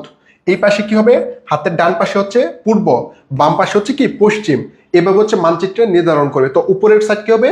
উত্তর। যদি আমরা এটাতে এইভাবে আঁকি, উপরের সাইড কি? উত্তর, নিচের সাইড হচ্ছে দক্ষিণ। কি? উপরে উত্তর, নিচের সাইড হচ্ছে দক্ষিণ, ঠিক আছে? আর হচ্ছে এই যে এখানে যদি উত্তর হয় আর এখানে যদি হচ্ছে পূর্ব, এখানে হচ্ছে দক্ষিণ, এখানে হচ্ছে পশ্চিম। তো দেখো এখানে উত্তর, এখানে কি? পূর্ব। তো দুইটা যদি একসাথে মিলাও, উত্তর পূর্ব, তো এই অঞ্চলটার নাম কি? উত্তর পূর্ব, ঠিক আছে? উত্তর পূর্ব। এখানে দেখো পূর্ব, এখানে হচ্ছে কি? দক্ষিণ। তো এই দুইটা সাইড যদি একসাথে মিলাই আমরা, এই দুইটা সাইডের নাম কি হবে? পূর্ব দক্ষিণ কি পূর্ব দক্ষিণ। তো বাংলাদেশের পার্বত্য চট্টগ্রাম কোন অঞ্চলে পড়েছে? বাংলাদেশের পূর্ব দক্ষিণ অঞ্চলে। সেম ভাবে এখানে কি দক্ষিণ, নিচে কি নিচে হচ্ছে দক্ষিণ, এ পাশে হচ্ছে কি পশ্চিম, এই যে ওয়েস্ট পশ্চিম। তো পশ্চিম আর হচ্ছে দক্ষিণ, দক্ষিণ আর হচ্ছে পশ্চিম যদি একসাথে মিলাও, তো বাংলাদেশের এই অঞ্চলগুলো কোন জায়গাতে পড়েছে? দক্ষিণ পশ্চিমে। ঠিক আছে, এইভাবে হচ্ছে তোমাদের পরীক্ষাতে কিন্তু প্রশ্ন আসে। তোমরা জাস্ট হচ্ছে এই মানচিত্রটা এইভাবে শিখবা, উপরে উত্তর, নিচে দক্ষিণ, এই পাশে পূর্ব, এই পাশে পশ্চিম, চারটা দিক সহজে মনে রাখতে পারবা। এইবার চলো আমরা তো এটা জাস্ট হচ্ছে এমনিতে, আমরা এখানে আবার আসবো তোমাদের হচ্ছে এই বেসিকটা হচ্ছে শেষ করে। তারপরে প্রকৃতি পূজারী। প্রকৃতি পূজারী কারা? যেমন বাংলাদেশে এই ঢাকা বিশ্ববিদ্যালয়ে 2022 সালে একটা প্রশ্ন এসেছিল, সেইটা কি? সেটা হচ্ছে কোন উপজাতির ধর্ম হচ্ছে ইসলাম? পাঙ্গন। কাদের? এই পাঙ্গন যে একটা উপজাতি রয়েছে বাংলাদেশে, তাদের ধর্মের নাম কি? ইসলাম। সেম ভাবে দেখো প্রকৃতি পূজারী। প্রকৃতি পূজারী কারা? যারা হচ্ছে গাছপালার পূজা করে, যারা হচ্ছে সূর্যের পূজা করে, যারা হচ্ছে চাঁদের পূজা করে, তারার পূজা করে, তাদেরকে কি বলা হয়? প্রকৃতি পূজারী। এই প্রকৃতি পূজারী বলা হয় কাদেরকে? মুন্ডা আর হচ্ছে মণিপুরী। মুন্ডা, মণিপুরী। মণিপুরীদের অবস্থান কোথায়? সিলেট বিভাগে। ঠিক আছে। তারপরে দেখো উপজাতীয় বর্ষবরণ উৎসবকে, মানে উপজাতিরা দেখবা এই চাকমা, মারমা, গারো, তারা সবাই মিলে একটা অনুষ্ঠান করে, নাম কি? বৈশাখী। কি? বৈশাখী। এটা আশা করি তোমরা ছোটবেলা থেকে অনেকে সবাই শুনেছ, নামটার সাথে পরিচিত, যে বৈশাখী। বিশ্ব আদিবাসী দিবস। বিশ্ব আদিবাসী দিবস হচ্ছে আগস্টের 9 তারিখ। লিখিত বর্ণমালা নেই যে উপজাতির, প্রত্যেকটা উপজাতির কি আলাদা আলাদা কিন্তু একটা ভাষা রয়েছে, আলাদা আলাদা ভাষা আছে, কিন্তু একমাত্র একটা লিখিত বর্ণ নাই, বর্ণমালা নাই। কাদের? হচ্ছে সাঁওতাল। সাঁওতালরা কোথায় বাস করে? সাঁওতালরা হচ্ছে আমাদের বগুড়া, রাজশাহী বিভাগের কিছু কিছু অঞ্চল, তারপর হচ্ছে বিভাগের, রংপুর বিভাগের কিছু কিছু অঞ্চল, রাজশাহী বিভাগের কোন অঞ্চল? যেমন হচ্ছে বগুড়া, তারপর হচ্ছে নওগাঁ, তারপর হচ্ছে রাজশাহী, তারপরে হচ্ছে তোমার নাটোর, এইসব অঞ্চলে কারা বাস করে? এই সাঁওতালরা। মগ উপজাতি পাহাড়ি এলাকায় মারমা নামে পরিচিত। মগ উপজাতি সমতল এলাকায় কি নামে পরিচিত? রাখাইন নামে পরিচিত। তো আমরা চলো, এটা হচ্ছে জাস্ট হচ্ছে কিছু বেসিক ধারণা। তোমাদেরকে প্রত্যেকটা টপিক পড়ার আগে সেই টপিক সম্পর্কে কিন্তু কি বেসিক ধারণা অবশ্যই তোমাদেরকে নিতে হবে। এই যে এইবার দেখো মগদের আদি নিবাস। মগ কারা? তোমাদেরকে কিন্তু মাত্র আমি বলেছি, মগ হচ্ছে এই যে মারমা, মগ আর হচ্ছে রাখাইন, তিনোটা সেম। মগদের আদি নিবাস ছিল কোথায়? আরাকান। আরাকান কোথায়? আরাকান হচ্ছে মিয়ানমারে। বাংলায় লিখে দেই, সমস্যা নেই, মিয়ানমার। তো তাদের অবস্থান কোথায়? মিয়ানমারে। তো মিয়ানমারে কাদের অবস্থান? মগদের অবস্থান। মগ, যেই সব মগরা বাংলাদেশের পাহাড় অঞ্চলে বাস করে, তাদের নাম কি? তাদের নাম হচ্ছে মারমা। আর যেসব মগরা সমতলে বাস করে, তাদের নাম হচ্ছে রাখাইন। জলকেলি কাদের উৎসব? জলকেলি হচ্ছে রাখাইনদের। কাদের? রাখাইনদের। দেখবা হচ্ছে তারা একটা উৎসব করে, দুই পাশে নৌকার মতো থাকে, অথবা দুই পাশে বড় বড় দুইটা বলে হচ্ছে পানি দেওয়া থাকে, দুই পাশ থেকে তারা পানি একে অপরের উপরে ছিটিয়ে দেয়, সেটাকে কি বলে? জলকেলি উৎসব। ত্রিপুরাদের একটা ভোজ অনুষ্ঠান, মানে খাবারের একটা অনুষ্ঠান আছে, নাম কি? সাবং। গারোদের ঐতিহ্যবাহী চাষ পদ্ধতি জুম চাষ। জুম চাষ তো আশা করি তোমরা সবাই জানো, পাহাড়ের, যে দরাইতে হচ্ছে পাহাড়ে হচ্ছে যে এখানে এইসব জায়গাতে কি করে চাষ করে, এটাকে কি বলে? জুম চাষ। তারপরে গারোদের বাসার স্থানীয় নাম কি ভাষা? মান্দি ভাষা। এটা খুবই গুরুত্বপূর্ণ। এটাও কিন্তু মনে হয় 21-22 সেশনে ঢাকা বিশ্ববিদ্যালয়ে ভর্তি পরীক্ষা এসেছে, যে গারোদের বাসার স্থানীয় নাম কি? স্থানীয় নাম কি? মান্দি ভাষা। পাঙ্গনরা যে ভাষায় কথা বলে, পাঙ্গনরা কোন ভাষায় কথা বলে? মৈতেই। মৈতেই কাদের ভাষা? মানে মণিপুরি একটা উপজাতি রয়েছে, মণিপুরীদের ভাষায় কারা কথা বলে? পাঙ্গনরা। আর এই পাঙ্গনরা কি ছিল? বাংলাদেশের মুসলিম উপজাতি। ঠিক আছে, তাদের ধর্ম কি? মুসলিম। যে উপজাতির মধ্যে বিবাহ বিচ্ছেদ, বহু বিবাহ এবং বিধবা বিবাহ প্রচলন রয়েছে, উপজাতির নাম কি? হাজং। কোন উপজাতি?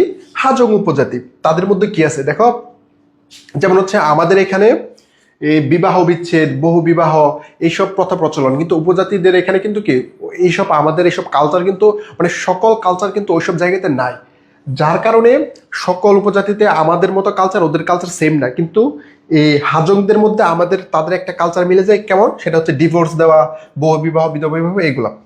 বাংলাদেশের ক্ষুদ্র নৃগোষ্ঠী মোট জনসংখ্যার কত পার্সেন্ট? 1%। কত পার্সেন্ট? 1%। এগুলো তোমরা হচ্ছে পড়ে নিবে। এই যে দেখো এখানে আরেকটা গুরুত্বপূর্ণ প্রশ্ন, চাকমা ভাষায় লিখিত উপন্যাসের নাম হচ্ছে কি? ফেবো। চাকমা ভাষায় একটা উপন্যাস লেখা হয়েছে, উপন্যাসের নাম হচ্ছে ফেবো।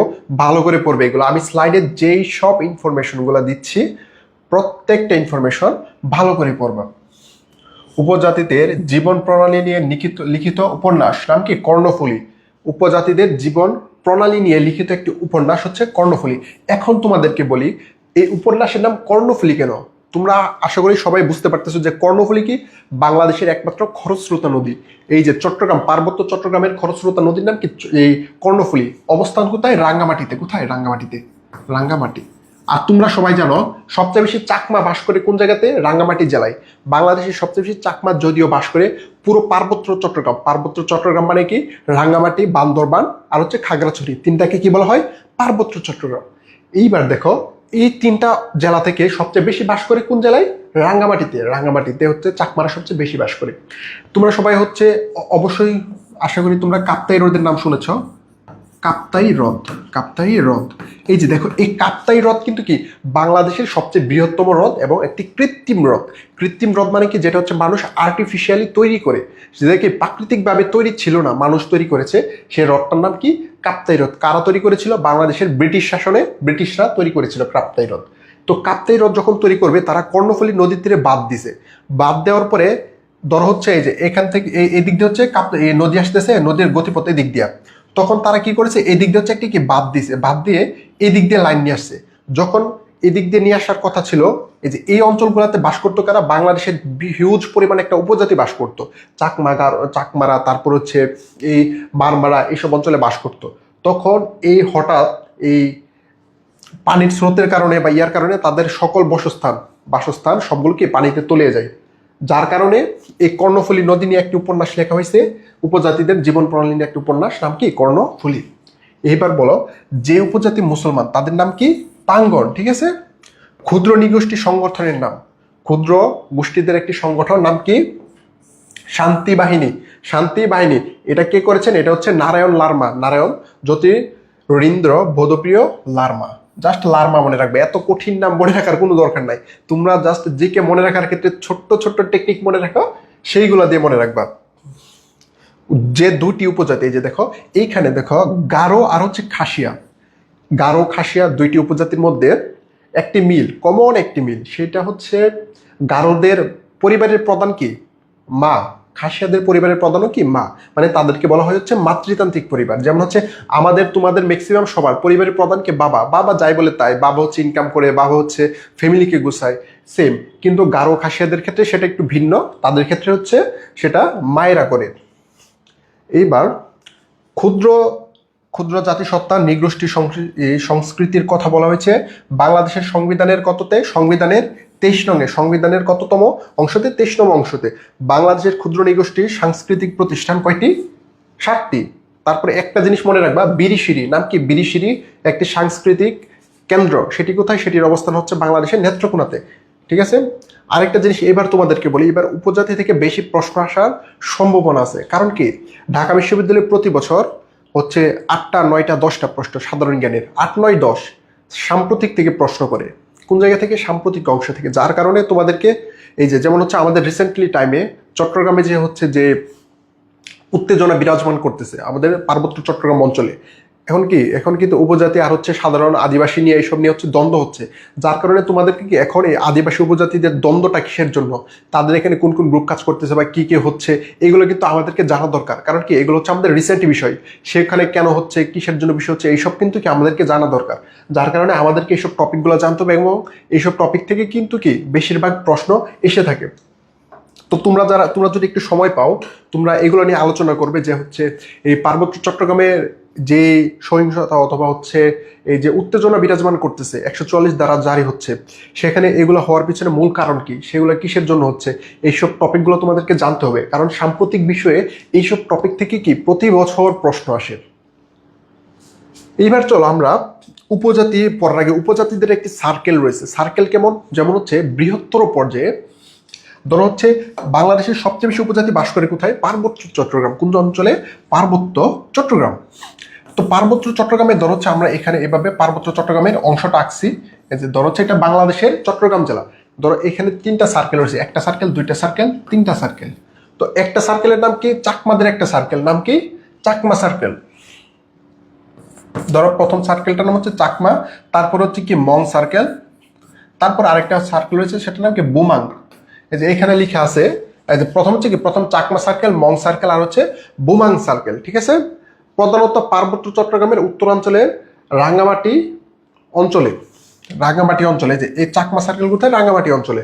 মং সার্কেল কোথায়, খাগড়াছড়িতে। কোন জায়গাতে, খাগড়াছড়িতে হচ্ছে মং সার্কেল, ঠিক আছে। তারপরে বুমাং সার্কেল বান্দরবান, এই যে এই বান্দরবানের অঞ্চল নিয়ে কোন সার্কেল, হচ্ছে বুমাং সার্কেল। এই 3টি সার্কেল রয়েছে। আর 3টি সার্কেলের হচ্ছে এই আমাদের উপজাতিদের হচ্ছে তাদের ঐতিহ্য রক্ষার জন্য এই 3টি সার্কেল কি বর্তমানে ওইখানে রয়েছে। আর সার্কেলের মধ্যে কি থাকে, প্রত্যেকটা সার্কেলের এক একজন রাজা থাকে, কি থাকে, রাজা। তোমরা হচ্ছে বর্তমানে অনেকের ইচ্ছা থাকতে পারে হচ্ছে আমরা রাজ শাসন দেখবো, রাজারা কিভাবে শাসন করে। তো আশা করি তোমাদের যদি এইসব জিনিস দেখার ইচ্ছা থাকে, মানে বাংলাদেশের এইসব ঐতিহ্য দেখার যদি তোমাদেরকে আগ্রহ থাকে, তখন তোমরা কি করতে পারো, অ্যাডমিশনের পরবর্তী টাইমে তোমাদের কাছে হিউজ সময়, 3-4 মাস থাকবে একবারে লেজার টাইম, এই রেজাল্ট দেওয়ার আগ পর্যন্ত। তখন তোমরা এই যে এই বাংলাদেশের পার্বত্য চট্টগ্রামে ঘুরতে যেতে পারো। বাংলাদেশের পার্বত্য চট্টগ্রাম, তোমরা বিশ্বাস করবে না, বাংলাদেশের সবচেয়ে সুন্দর জায়গা এই বান্দরবান, রাঙ্গামাটি, খাগড়াছড়ি, এর থেকে সুন্দর জায়গা বাংলাদেশে কোনো জায়গা নেই। এই কক্সবাজার, তারপরে সেন্ট মার্টিন, এগুলো শুধুই। কিন্তু সবচেয়ে সুন্দর কি এইসব চট্টগ্রাম। এইখানে গেলে কি দেখতে পারবে, এই যে রাজাদের শাসন। এই রাজারা কোন জায়গাতে, যেমন চাকমা সার্কেলের একটা আলাদা রাজা রয়েছে। তারপরে মং সার্কেল ধরো কি একটি রাজা আছে, বোমাং সার্কেলেরও কি আছে, রাজা আছে। এই যে দেখো এখানে একজন রাজার আমি ছবি দিলাম। এই যে এই রাজা, এই ব্যক্তিকে দেখতে পাচ্ছ, তিনি কি, তিনি হচ্ছে বুমাং সার্কেলের। কোন সার্কেলের, বুমাং সার্কেলের একজন রাজা। এই যে দেখো ওনার ছবিটা এখানে দেওয়া আছে। তাদের বুমাং সার্কেলের একটা লোগো আছে, যেমন বাংলাদেশের জাতীয় প্রতীক আছে, তাদেরও সেম এমন একটা প্রতীক। এইবার চলো, এই যে বাংলাদেশের কোন কোন উপজাতির অবস্থান কোন কোন জায়গাতে। তো উপজাতির অবস্থান অবশ্যই আমাদেরকে ভালো করে জানতে হবে। শুধু ভালো না, অনেক ভালো করে হচ্ছে আমাদেরকে পড়তে হবে। কারণ কি, অবস্থান থেকে সবচেয়ে বেশি প্রশ্ন আসে। অবস্থান থেকে কি হয়, সবচেয়ে বেশি প্রশ্ন আসে।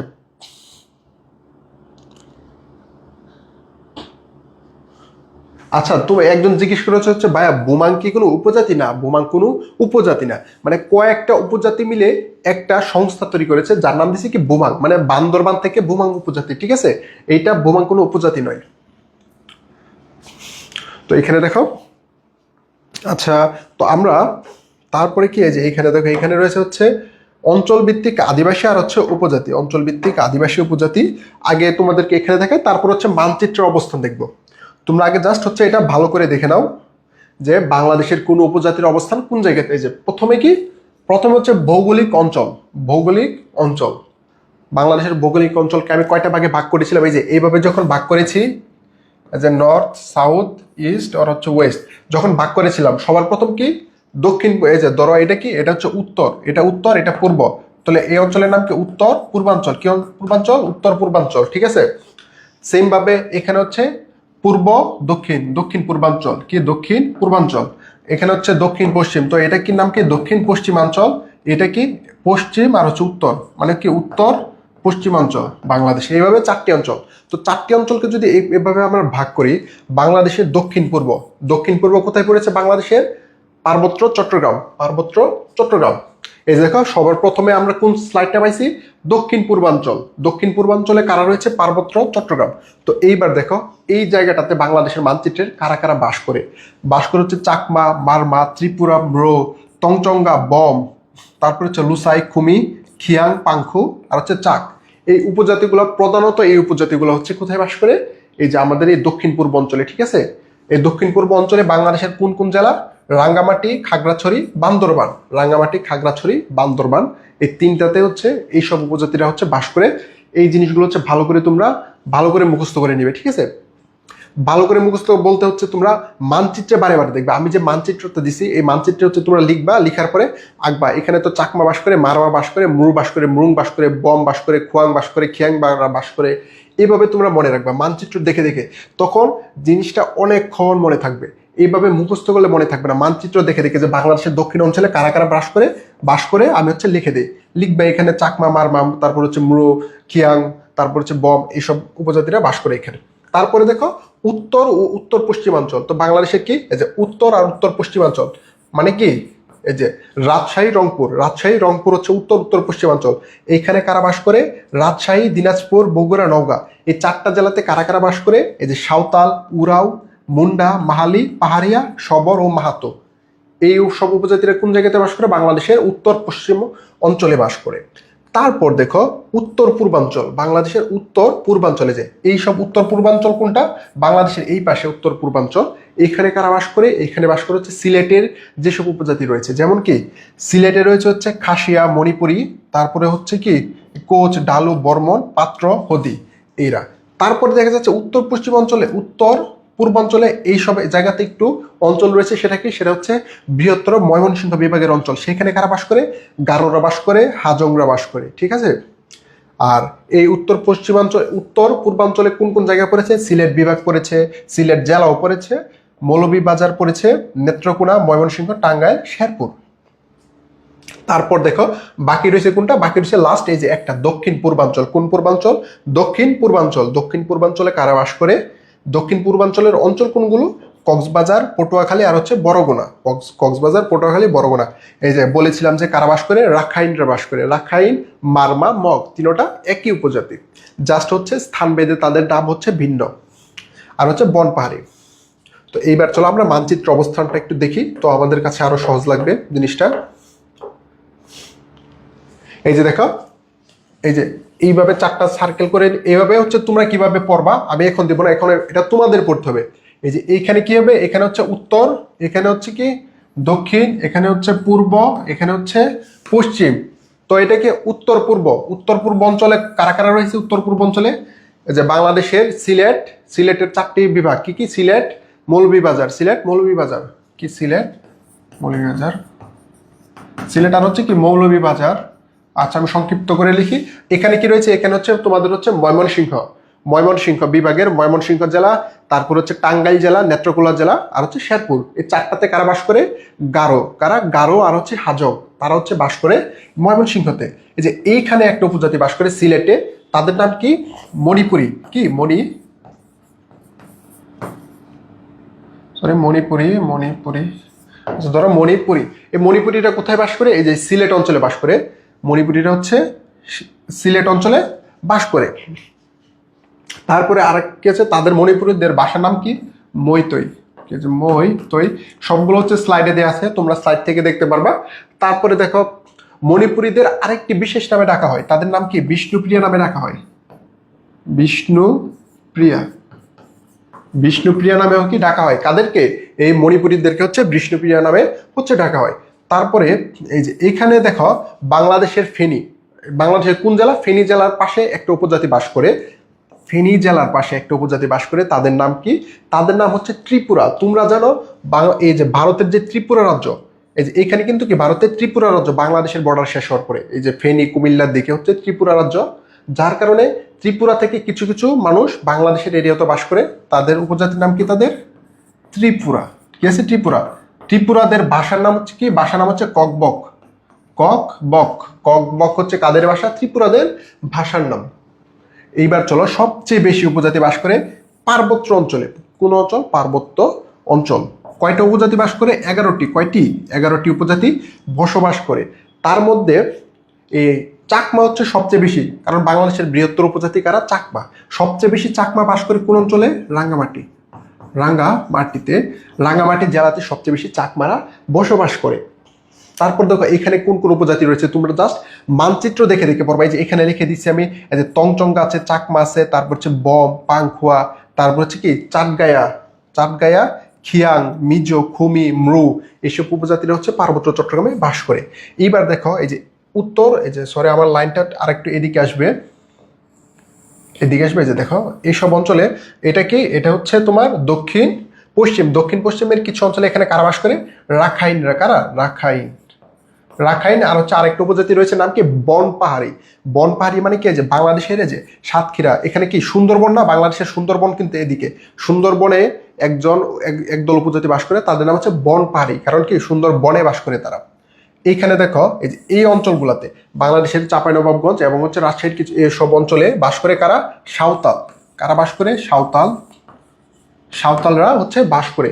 সাঁওতাল কিভাবে চিনবে, সাঁওতাল হচ্ছে যারা গান বাজনা করে, দেখবে তারা ঢোল বাজায়, তারপরে হচ্ছে এইসব নিয়ে যারা গান বাজনা করে তাদেরকে বলা হচ্ছে সাঁওতাল। তারপরে এখানে দেখো এই যে এই রংপুরে কারা বাস করে, রংপুর হচ্ছে কুক বাস করে, তারপর হচ্ছে মুন্ডারি বাস করে, এইসব উপজাতি কোন জায়গাতে বাস করে? রাজশাহীতে। তারপর আরেকটি উপজাতি রয়েছে, নাম কি? রাজবংশী। রাজবংশীরা কি এখানে রাজশাহীতে বসবাস করে। আর এই অঞ্চলগুলোতে রাজশাহীর আরেকটা উপজাতি বাস করে, নাম কি? উরাও। নাম কি? উরাও। ঠিক আছে, তো এইভাবে হচ্ছে তোমরা মানচিত্র দেখে দেখে উপজাতির অবস্থানগুলো হচ্ছে পড়বা। এবার চলো আমরা প্রত্যেকটা উপজাতির একটু যেগুলো হচ্ছে দরকার, তোমাদের উপজাতির হচ্ছে যে সব ইনফরমেশন দরকার সেসব ইনফরমেশন আমরা জানি। সবার প্রথম কি? চাকমা। সবার প্রথম কারা? চাকমা। চাকমা হচ্ছে বাংলাদেশের বৃহত্তর উপজাতি। আচ্ছা,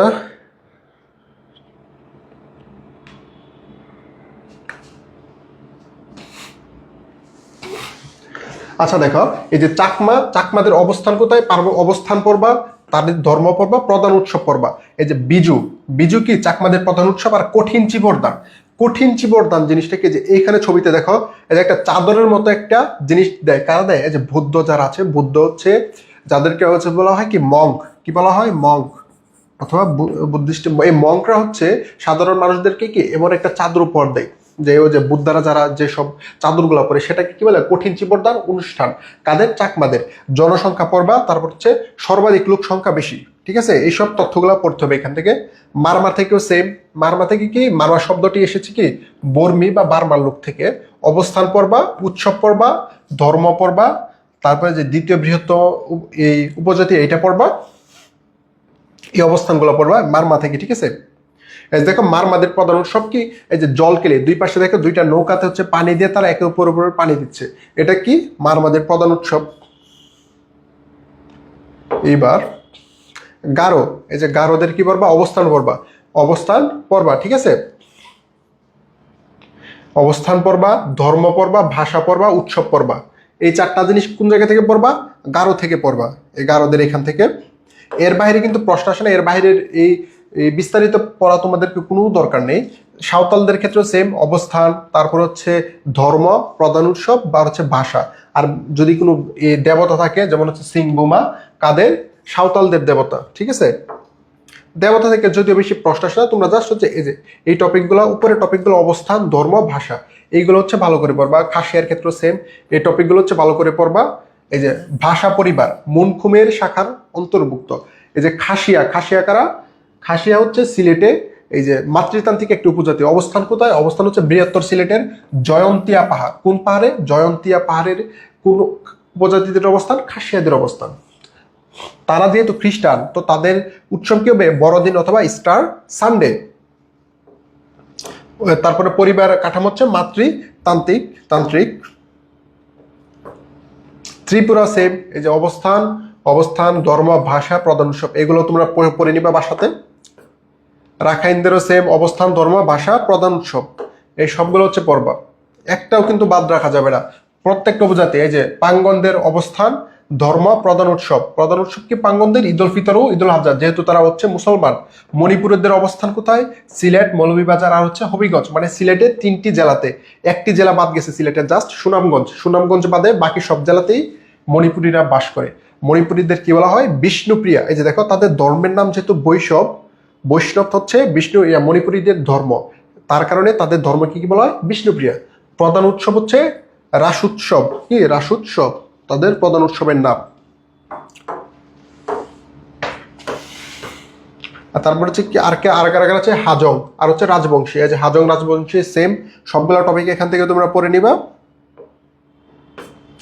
এবার আসো উপজাতিক ইনস্টিটিউট। কি? উপজাতি ইনস্টিটিউট। উপজাতি ইনস্টিটিউট কোনগুলা? এই যে দেখো সবচেয়ে গুরুত্বপূর্ণ যে ইনস্টিটিউট, উপজাতিদের সবচেয়ে গুরুত্বপূর্ণ ইনস্টিটিউট ক্ষুদ্র নৃগোষ্ঠী সাংস্কৃতিক একাডেমি। অবস্থান কোথায়? বিরিশিরি, নেত্রকোনা। বিরিশিরি, নেত্রকোনার বিরিশিরিতে একমাত্র সাংস্কৃতিক ইনস্টিটিউট, এইটা সবচেয়ে গুরুত্বপূর্ণ। এটা হচ্ছে খুব ভালো করে পড়বা। রাখাইন সাংস্কৃতিক ইনস্টিটিউট কোথায়? রামু, কক্সবাজার। রামু, কক্সবাজার। মণিপুরী ললিতকলা একাডেমি। ললিতকলা একাডেমি কোথায়? মৌলভীবাজারে। যে এই 3টা সবচেয়ে গুরুত্বপূর্ণ, সবচেয়ে ভালো করে পড়বা।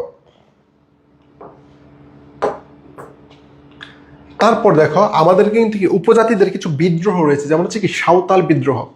সাঁওতাল বিদ্রোহকার মানে কি? তোমরা সবাই জানো সাঁওতালরা কোথায় বাস করে? সাঁওতালরা হচ্ছে বাংলাদেশের নাটোর, তারপর হচ্ছে রাজশাহীর এই বগুড়া অঞ্চলের দিক দিয়ে, কিছু নাটোর দিক দিয়ে, নওগাঁর দিক দিয়ে বাস করে কারা? এই সাঁওতালরা।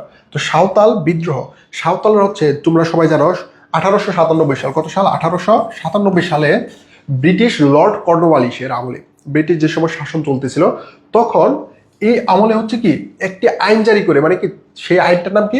সূর্যাস্ত আইন ও চিরস্থায়ী বন্দোবস্ত। সূর্যাস্ত আইন কি আর চিরস্থায়ী বন্দোবস্ত কি? ব্রিটিশরা তাদের শাসন এই যে আমাদের বাংলার জমিনে চিরস্থায়ী করার জন্য একটি শাসন ব্যবস্থা জারি করে, সেটার নাম হচ্ছে এই সূর্যাস্ত আইন অথবা চিরস্থায়ী বন্দোবস্ত। সূর্যাস্ত আইন মানে কি? মানে কি সূর্য ডুবার আগে তারা কিন্তু এই যে আগে তোমরা জানো যারা জমিদার ছিল, জমিদাররা কি করতো? জমিদাররা হচ্ছে এই যে ইজারা নিত অথবা কি টাকা নিত, জমিদারদের কি টাকা দিতে হতো, কিন্তু প্রত্যেক দিন কৃষকরা জমিদারকে টাকা দিতে হতো। এই সূর্যাস্ত আইনের মাধ্যমে প্রত্যেকটা কৃষককে সূর্য ডুবার আগে ওই দিনের চাঁদা পরিশোধ করতে হবে, এটাকে কি নাম দিয়েছিল? সূর্যাস্ত আইন। তো এই আইনের বিরুদ্ধে এই সাঁওতালরা কি করে? বিদ্রোহ করে। কত সালে? 1755 আর হচ্ছে 1756 সালে, ঠিক আছে? 1855 1856 সালে সাঁওতাল হলো তারপরে দেখো এখান থেকে আরেকটি জিনিস মনে রাখবা, সিধু ও কানু দুই ভাই, ঠিক আছে? এই সাঁওতাল বিদ্রোহের মানে সাঁওতাল বিদ্রোহের যদি বলো তোমার কি বলবা, যদি বলো নায়কই, এই সিধু আর কানু কি বলে? সাঁওতাল বিদ্রোহের নায়ক, ঠিক আছে? দুই ভাই এই আন্দোলনের নায়ক, সাঁওতাল বিদ্রোহ। তো এই জিনিসটা তোমাদেরকে জানতে হবে, সাঁওতাল বিদ্রোহ কি। এইবার চলো সবচেয়ে গুরুত্বপূর্ণ আজকের টপিকের সবচেয়ে গুরুত্বপূর্ণ টপিক হচ্ছে এই যে পার্বত্য চট্টগ্রাম শান্তি চুক্তি। তোমরা জানো এই যে পার্বত্য চট্টগ্রামে একটি শান্তি চুক্তি হয়েছিল। কি তোমরা এই যে এখন বর্তমানে যে অবস্থা পার্বত্য চট্টগ্রামে, সেম কত বছর আগে? 1997 সালের দিকে। কত সালের দিকে? 1997 সালের আগে। 1997 সালের আগে সেম অবস্থা হচ্ছিল আমাদের এই পার্বত্য অঞ্চলগুলোতে। তখন এই পার্বত্য অঞ্চলে যে সমস্যাগুলো সমাধান করার জন্য একটি চুক্তি করা হয়। চুক্তির নাম কি? পার্বত্য চট্টগ্রাম চুক্তি। কি চুক্তি? পার্বত্য চট্টগ্রাম শান্তি চুক্তি। এইবার আরেকটা জিনিস তোমাদেরকে বলি, এই চুক্তিতে কি কি হয়েছে তোমরা আজকে বাসে গিয়ে গুগল করবে যে পার্বত্য চট্টগ্রাম শান্তি চুক্তিতে কি কি হয়েছিল, কোন কোন চুক্তিগুলো ছিল। তার মধ্যে তোমাদেরকে কিছু চুক্তি বলে দেই, যেমন হচ্ছে তোমরা যারা সমতলে বসবাস করো, যারা আমাদের মতো যেমন ঢাকা, রাজশাহী, রংপুর এই সব অঞ্চলে যারা হচ্ছে বসবাস করো, তারা কিন্তু চাইলে কি পার্বত্য চট্টগ্রাম অঞ্চলে তোমরা জায়গা জমি কিনতে পারবে না, ঠিক আছে? ওইখানে জায়গা কিন্তু তোমরা বিক্রি করলে কিনতে পারবে না। এই পার্বত্য চট্টগ্রামের কয়টা জেলা? 3টা, রাঙ্গামাটি, খাগড়াছড়ি, বান্দরবান। ওইখানে জায়গা জমি তুমি কিনতে পারবে না। কিসের জন্য? কারণটা কি? পার্বত্য শান্তি চুক্তি হয়েছিল চট্টগ্রামে কত সালে? 1997 সালের 2 ডিসেম্বর। কত? 1997 সালের কত ডিসেম্বরের কত? 2 ডিসেম্বর। 2 ডিসেম্বর একটি চুক্তি হয়েছিল, পার্বত্য চট্টগ্রাম শান্তি চুক্তি, যার মাধ্যমে সরকারের হস্তক্ষেপের বিষয়টা একটু মিনিমাইজ করে দিয়েছিল। এই পার্বত্য চট্টগ্রাম চুক্তি কে করেছিল? নারায়ণ লারমা। উনি ছিল হচ্ছে শান্তি বাহিনী প্রতিষ্ঠা করেন। পার্বত্য চট্টগ্রাম শান্তি চুক্তির যে শান্তি বাহিনী, এই বাহিনী প্রতিষ্ঠা করেন কে? এই নারায়ণ লারমা। আর তোমাদেরকে যে বলেছিলাম যে রাঙ্গামাটিতে কি আমাদের কাপ্তাই হ্রদ, কাপ্তাই লেক, এই কাপ্তাই বাঁধ যে তৈরি করা হয়েছিল কোন নদীকে বাদ দিয়ে? কর্ণফুলী নদীকে বাদ দিয়ে। এই কর্ণফুলী নদীকে বাদ দিয়ে যখন নদীকে ভিন্ন দিকে ঘোরানো হয়, তখন এই নদী অনেকটুকু অঞ্চল, উপজাতিদের অনেক অঞ্চল গ্রাস করে ফেলে, যার বিরুদ্ধে প্রতিবাদ করেন সর্বপ্রথমকে এই নারায়ণ লারমা। আর এই নারায়ণ লারমাকে বলা হয় কি পার্বত্য চট্টগ্রাম শান্তি বাহিনীর প্রতিষ্ঠাতা। আবার এটাকে আরেকটি নামে ডাকা হয় জনসংহতি সমিতি, জনসংহতি সমিতি। এইবার দেখো বর্তমান এই পার্বত্য চট্টগ্রাম শান্তি চুক্তি বাহিনীর যে প্রধান, সে প্রধানের নাম কি? সে প্রধানের নাম হচ্ছে জ্যোতিরিন্দ বোধপ্রিয় লারমা বা সন্তু লারমা। জ্যোতিরিন্দ বোধপ্রিয় লারমা অথবা এই সন্তু লারমা। এই সন্তু লারমাকে এই নারায়ণ লারমার আপন ছোট ভাই। কি ছোট ভাই? আপন ছোট ভাই। সে বর্তমান এই পার্বত্য চট্টগ্রাম শান্তি চুক্তির যেই সমিতি রয়েছে, জনসংহতি সমিতি অথবা যে বাহিনী রয়েছে শান্তি বাহিনী, সেই শান্তি বাহিনীর প্রধান, ঠিক আছে? এই যে শান্তি বাহিনীর চুক্তি কত? 1997 সাল। এই 2-3টা জিনিস হচ্ছে তোমরা মনে রাখবা। এইখান থেকে এইবার প্রশ্ন আসার সম্ভাবনা অনেক বেশি, যেহেতু রিসেন্টলি আমাদের এই পার্বত্য চট্টগ্রাম নিয়ে হচ্ছে কিছু কিছু ক্রাইসিস হচ্ছে, যার কারণে এইগুলো থেকে প্রশ্ন বেশি করতে পারে অনেক। আচ্ছা, এইখান থেকে হচ্ছে তোমরা এই যে আরেকটা জিনিস বলে নেবা, সেটা হচ্ছে কি ইউপিডিপি। ইউপিডিপি কি? ইউনাইটেড পিপল ডেমোক্রেটিক ফ্রন্ট, পার্বত্য চট্টগ্রাম ভিত্তিক একটি রাজনৈতিক দল। তোমরা এই যে যেমন হচ্ছে আমাদের কি বাংলাদেশে গেছে বিএনপি আছে, জামায়াতে ইসলাম আছে, এনসিপি, সেইভাবে পার্বত্য চট্টগ্রামের একটি রাজনৈতিক দল আছে, আঞ্চলিক রাজনৈতিক দল। নাম কি? নাম হচ্ছে UPDP. UPDP, United People and Democratic Front. এই যে এইটা প্রতিষ্ঠিত হয় কত সালে? 1998 সাল। কত সাল? 1998 সাল। আর প্রত্যেকটি রাজনৈতিক দলের একটি কিন্তু কি মূল দাবি থাকে, যেমন হচ্ছে কত এই 1800 সালের দিকে, 93 সালের দিকে যখন হচ্ছে কংগ্রেস প্রতিষ্ঠিত হয়েছিল ভারতে, কংগ্রেস, তারপর হচ্ছে মুসলিম লীগ। আমাদের সর্বপ্রথম যে মুসলিম লীগ হয়েছিল 1906 সালে বঙ্গভঙ্গের পরে, তাদের দাবি ছিল কি? আমাদের বাংলাকে আলাদা করে একটি এই রাষ্ট্র ঘোষণা করা। সেমভাবে এই ইউপিডিপির একটি দাবি চট্টগ্রামে পূর্ণ স্বায়ত্তশাসন। তোমরা যে শুনো এই যে চট্টগ্রামে স্বায়ত্তশাসন দিতে হবে, বাংলাদেশ থেকে আলাদা করতে হবে বা ইয়ে করতে হবে, এটা কোন রাজনৈতিক দল করে? ইউপিডিপি। এইটার পূর্ণরূপ কি? United People and Democratic front. তারপরে আরেকটি সংস্থা সম্পর্কে জানতে হবে, নিপোর্ট, NIPORT। এটা কি? নিপোর্ট হচ্ছে জনসংখ্যা বিষয়ক গবেষণা ও ট্রেনিং সংস্থাকে বলা হয় হচ্ছে নিপোর্ট। তোমরা আজকের যে স্লাইডগুলো ছিল এইখান থেকে প্রত্যেকটা টপিক পড়বে, প্রত্যেকটা টপিক পড়বা। প্রত্যেকটা টপিক যদি পড়ো তোমাদের এখান থেকে সর্বোচ্চ কমন আসবে। তো আরেকটা টপিক, ইম্পর্টেন্ট একটা টপিক রয়েছে, সেটা কি? সেটা হচ্ছে ষষ্ঠ জনশুমারি। তোমরা জানো বাংলাদেশের সর্বশেষ যে জনশুমারি হয়েছে কত সালে? 2022। কত সাল? 2022 সালে হচ্ছে আমাদের সর্বশেষ জনশুমারি হয়েছে। কততম? ষষ্ঠ। কততম? ষষ্ঠ জনশুমারি হয়েছে। ষষ্ঠ জনশুমারি হয়েছে কত সাল? 2022 সাল। এই যে দেখো এই আদর্শ, এই যে আগে কিন্তু বলতে কি আদমশুমারি, আদমশুমারি, কিন্তু এইবার কিন্তু আদমশুমারি বা গণশুমারি না। 2022 সালে যেটা হয়েছে সেটার নাম কি? জনশুমারি। ঠিক আছে, জনশুমারি। এইখান থেকে তোমরা হচ্ছে ইনফরমেশনগুলো পড়ে নিবা, জনশুমারি তারিখগুলো পড়ে নিবা। তারিখ আপাতত দরকার নেই, তোমরা বৈশিষ্ট্য পড়বা। বৈশিষ্ট্য কি? প্রথম ডিজিটাল জনশুমারি, বাংলাদেশের প্রথম ডিজিটাল এই জনশুমারি। স্লোগান কি ছিল? স্লোগান ছিল জনশুমারিতে তথ্য দিন, পরিকল্পিত উন্নয়নে অংশ নিন। তারপরে এখানে দেখো পরিচালনা করছিল কারা? পরিচালনা করেছিল হচ্ছে বাংলাদেশ পরিসংখ্যান ব্যুরো সংস্থা। তারপরে মোট জনসংখ্যা কত ছিল? 16,51,00,000। ঠিক আছে, 16,51,00,000, মানে বর্তমান বাংলাদেশের জনসংখ্যা কত? 16,91,00,000। তারপরে 16,98,00,000, মানে মোট অ্যাডজাস্টেড, মানে যখন গণনা করেছিল তখন কি আমাদের যে যারা প্রবাসী ছিল বা ছিল ওদেরকে কিন্তু ইনক্লুড করে নাই, কিন্তু ইনক্লুড করে বাংলাদেশের বর্তমান মোট জনসংখ্যা কত? 16,98,00,000। ঠিক আছে, তোমরা সবসময় এই যে এইটা ফলো করবা, 16,98,00,000। তারপরে পুরুষের সংখ্যা কত পার্সেন্ট? দেখো 49.5%, আর নারী হচ্ছে 50%। ঠিক আছে, মানে দেখো বাংলাদেশে কিন্তু পুরুষের সংখ্যা কম। যদি ধরো 100 জনের মধ্যে 49 জন হচ্ছে পুরুষ আর 51 জন কি নারী, মানে নারীদের সংখ্যা কিন্তু কম। এই যে বাকিগুলো আছে, জনসংখ্যা বৃদ্ধির হার, এটা তোমাদেরকে পড়তে হবে। জনসংখ্যা বৃদ্ধির মানে কত হারে বৃদ্ধি পাচ্ছে? 1.22%। জনসংখ্যার ঘনত্ব কত? 1199। এইবার চলো, জনসংখ্যার ঘনত্ব তো আমরা পড়েছি।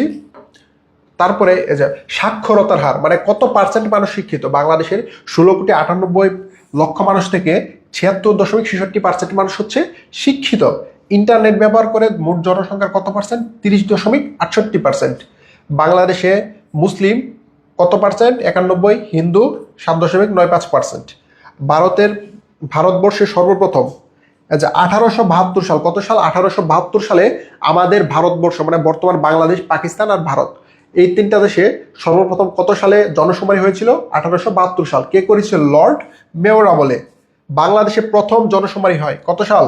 মুক্তিযুদ্ধের 3 বছর পর। কত বছর? 3 বছর। সালটা কত ছিল? 1974 সাল। পরবর্তী জনশুমারি আমাদের বর্তমানে যেটা হয়েছে সেটা কি? ষষ্ঠ। কত সালে হয়েছে? 2022 সাল। আমরা জানি 11 বছর পর পর জনশুমারি হয়, 11 বছর না, 10 বছর পর পর জনশুমারি হয়। তো পরবর্তীটা কবে হবে? 2031 সালে। কত সাল? 2031 সালে। কততম? সপ্তম। তো এইটা সবচেয়ে ইম্পর্টেন্ট, আমাদের যে সপ্তম আদমশুমারি সেটা কত সালে হবে? 2031 সালে। তো আজকের যে টপিকগুলো, এখান থেকে তোমরা ইনশাল্লাহ একটা প্রশ্ন সবচেয়ে বেশি, আমি আশা করি যে এখান থেকে একটা প্রশ্ন তোমরা অবশ্যই কমন পাবে। আরেকটা জিনিস তোমাদেরকে বলি, যে তোমরা যারা হচ্ছে তোমরা এখন পড়াশোনা করতেছো রেগুলার তোমরা হচ্ছে পড়াশোনা চালিয়ে রাখবা। আজকের ক্লাসের যে নোটগুলো ছিল, এই আজকের ক্লাসের যে টপিকগুলো ছিল এখান থেকে তোমরা নোট করবা।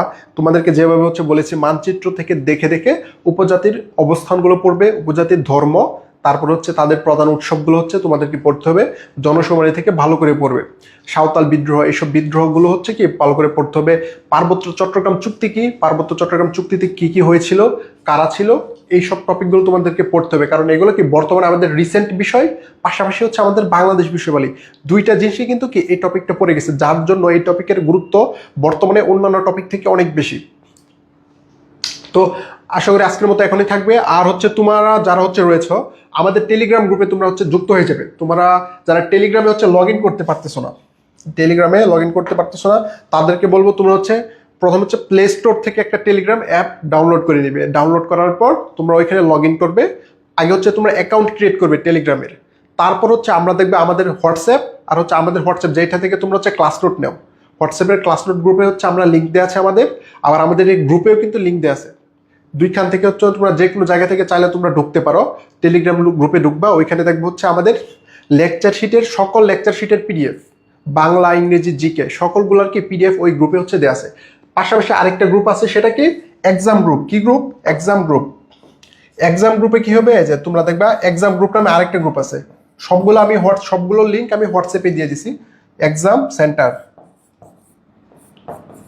ধরো এক্সাম সেন্টার, এক্সাম সেন্টারে দেখবা হচ্ছে 26টা সেকশন। কয়টা সেকশন আছে? 26টা। এক্সাম সেন্টারে ক্লিক করার পরে 26টা সেকশন হবে। নাম কি হবে? ধরো হচ্ছে A group, B group, C group, D group, এভাবে কি একবারে জেড পর্যন্ত আসে, A B C D Z পর্যন্ত। ধরো হচ্ছে তোমার নাম হচ্ছে বাইজিৎ, তো তোমার রিটেন পরীক্ষার খাতা, আমরা যখন রিটেন পরীক্ষা নিব, রিটেনের খাতার ছবি তুলে, পরীক্ষার খাতার ছবি তুলে তোমার নাম বাইজিৎ, তো কোন গ্রুপে দিবা? বি গ্রুপে। ধরো তোমার নাম হচ্ছে এই আবিদ, তুমি কোন গ্রুপে জমা দিবা? এ গ্রুপে, ঠিক আছে? ধরো হচ্ছে তোমার নাম কি, ধরো হচ্ছে তোমার নাম হচ্ছে সুমাইয়া, তুমি কোন গ্রুপে দিবা? তুমি দিবা হচ্ছে এস গ্রুপে। এইভাবে যাদের নাম যে অক্ষর দিয়ে শুরু হয়, যে অ্যালফাবেট দিয়ে শুরু হয়, তোমরা সেই গ্রুপে হচ্ছে তোমাদের রিটেনের খাতা যুক্ত করে দিবে। তখন যাতে আমাদের সহজ হবে তোমাদের খাতাগুলো ভালো করে দেখা, ভালো করে হচ্ছে করা। তারপরে আমরা তোমাদেরকে সহজে বলতে পারবো যে তোমাদের এইসব জায়গাতে ইমপ্রুভমেন্ট দরকার, কোন কোন জায়গাতে তোমাদেরকে ফোকাস করা দরকার রিটেনের জন্য, ঠিক আছে? তো তোমাদের পড়াশোনা হচ্ছে ডেইলি কন্টিনিউ রাখবে। আর হচ্ছে আমি যেভাবে রুটিনটা দিয়েছি তোমাদেরকে রেগুলার ওই রুটিন অনুসারে পড়বে। তো আজকের মতো এতটুকুই, তারপরে পরবর্তী ক্লাসে তোমাদের সাথে দেখা হবে। আল্লাহ হাফেজ।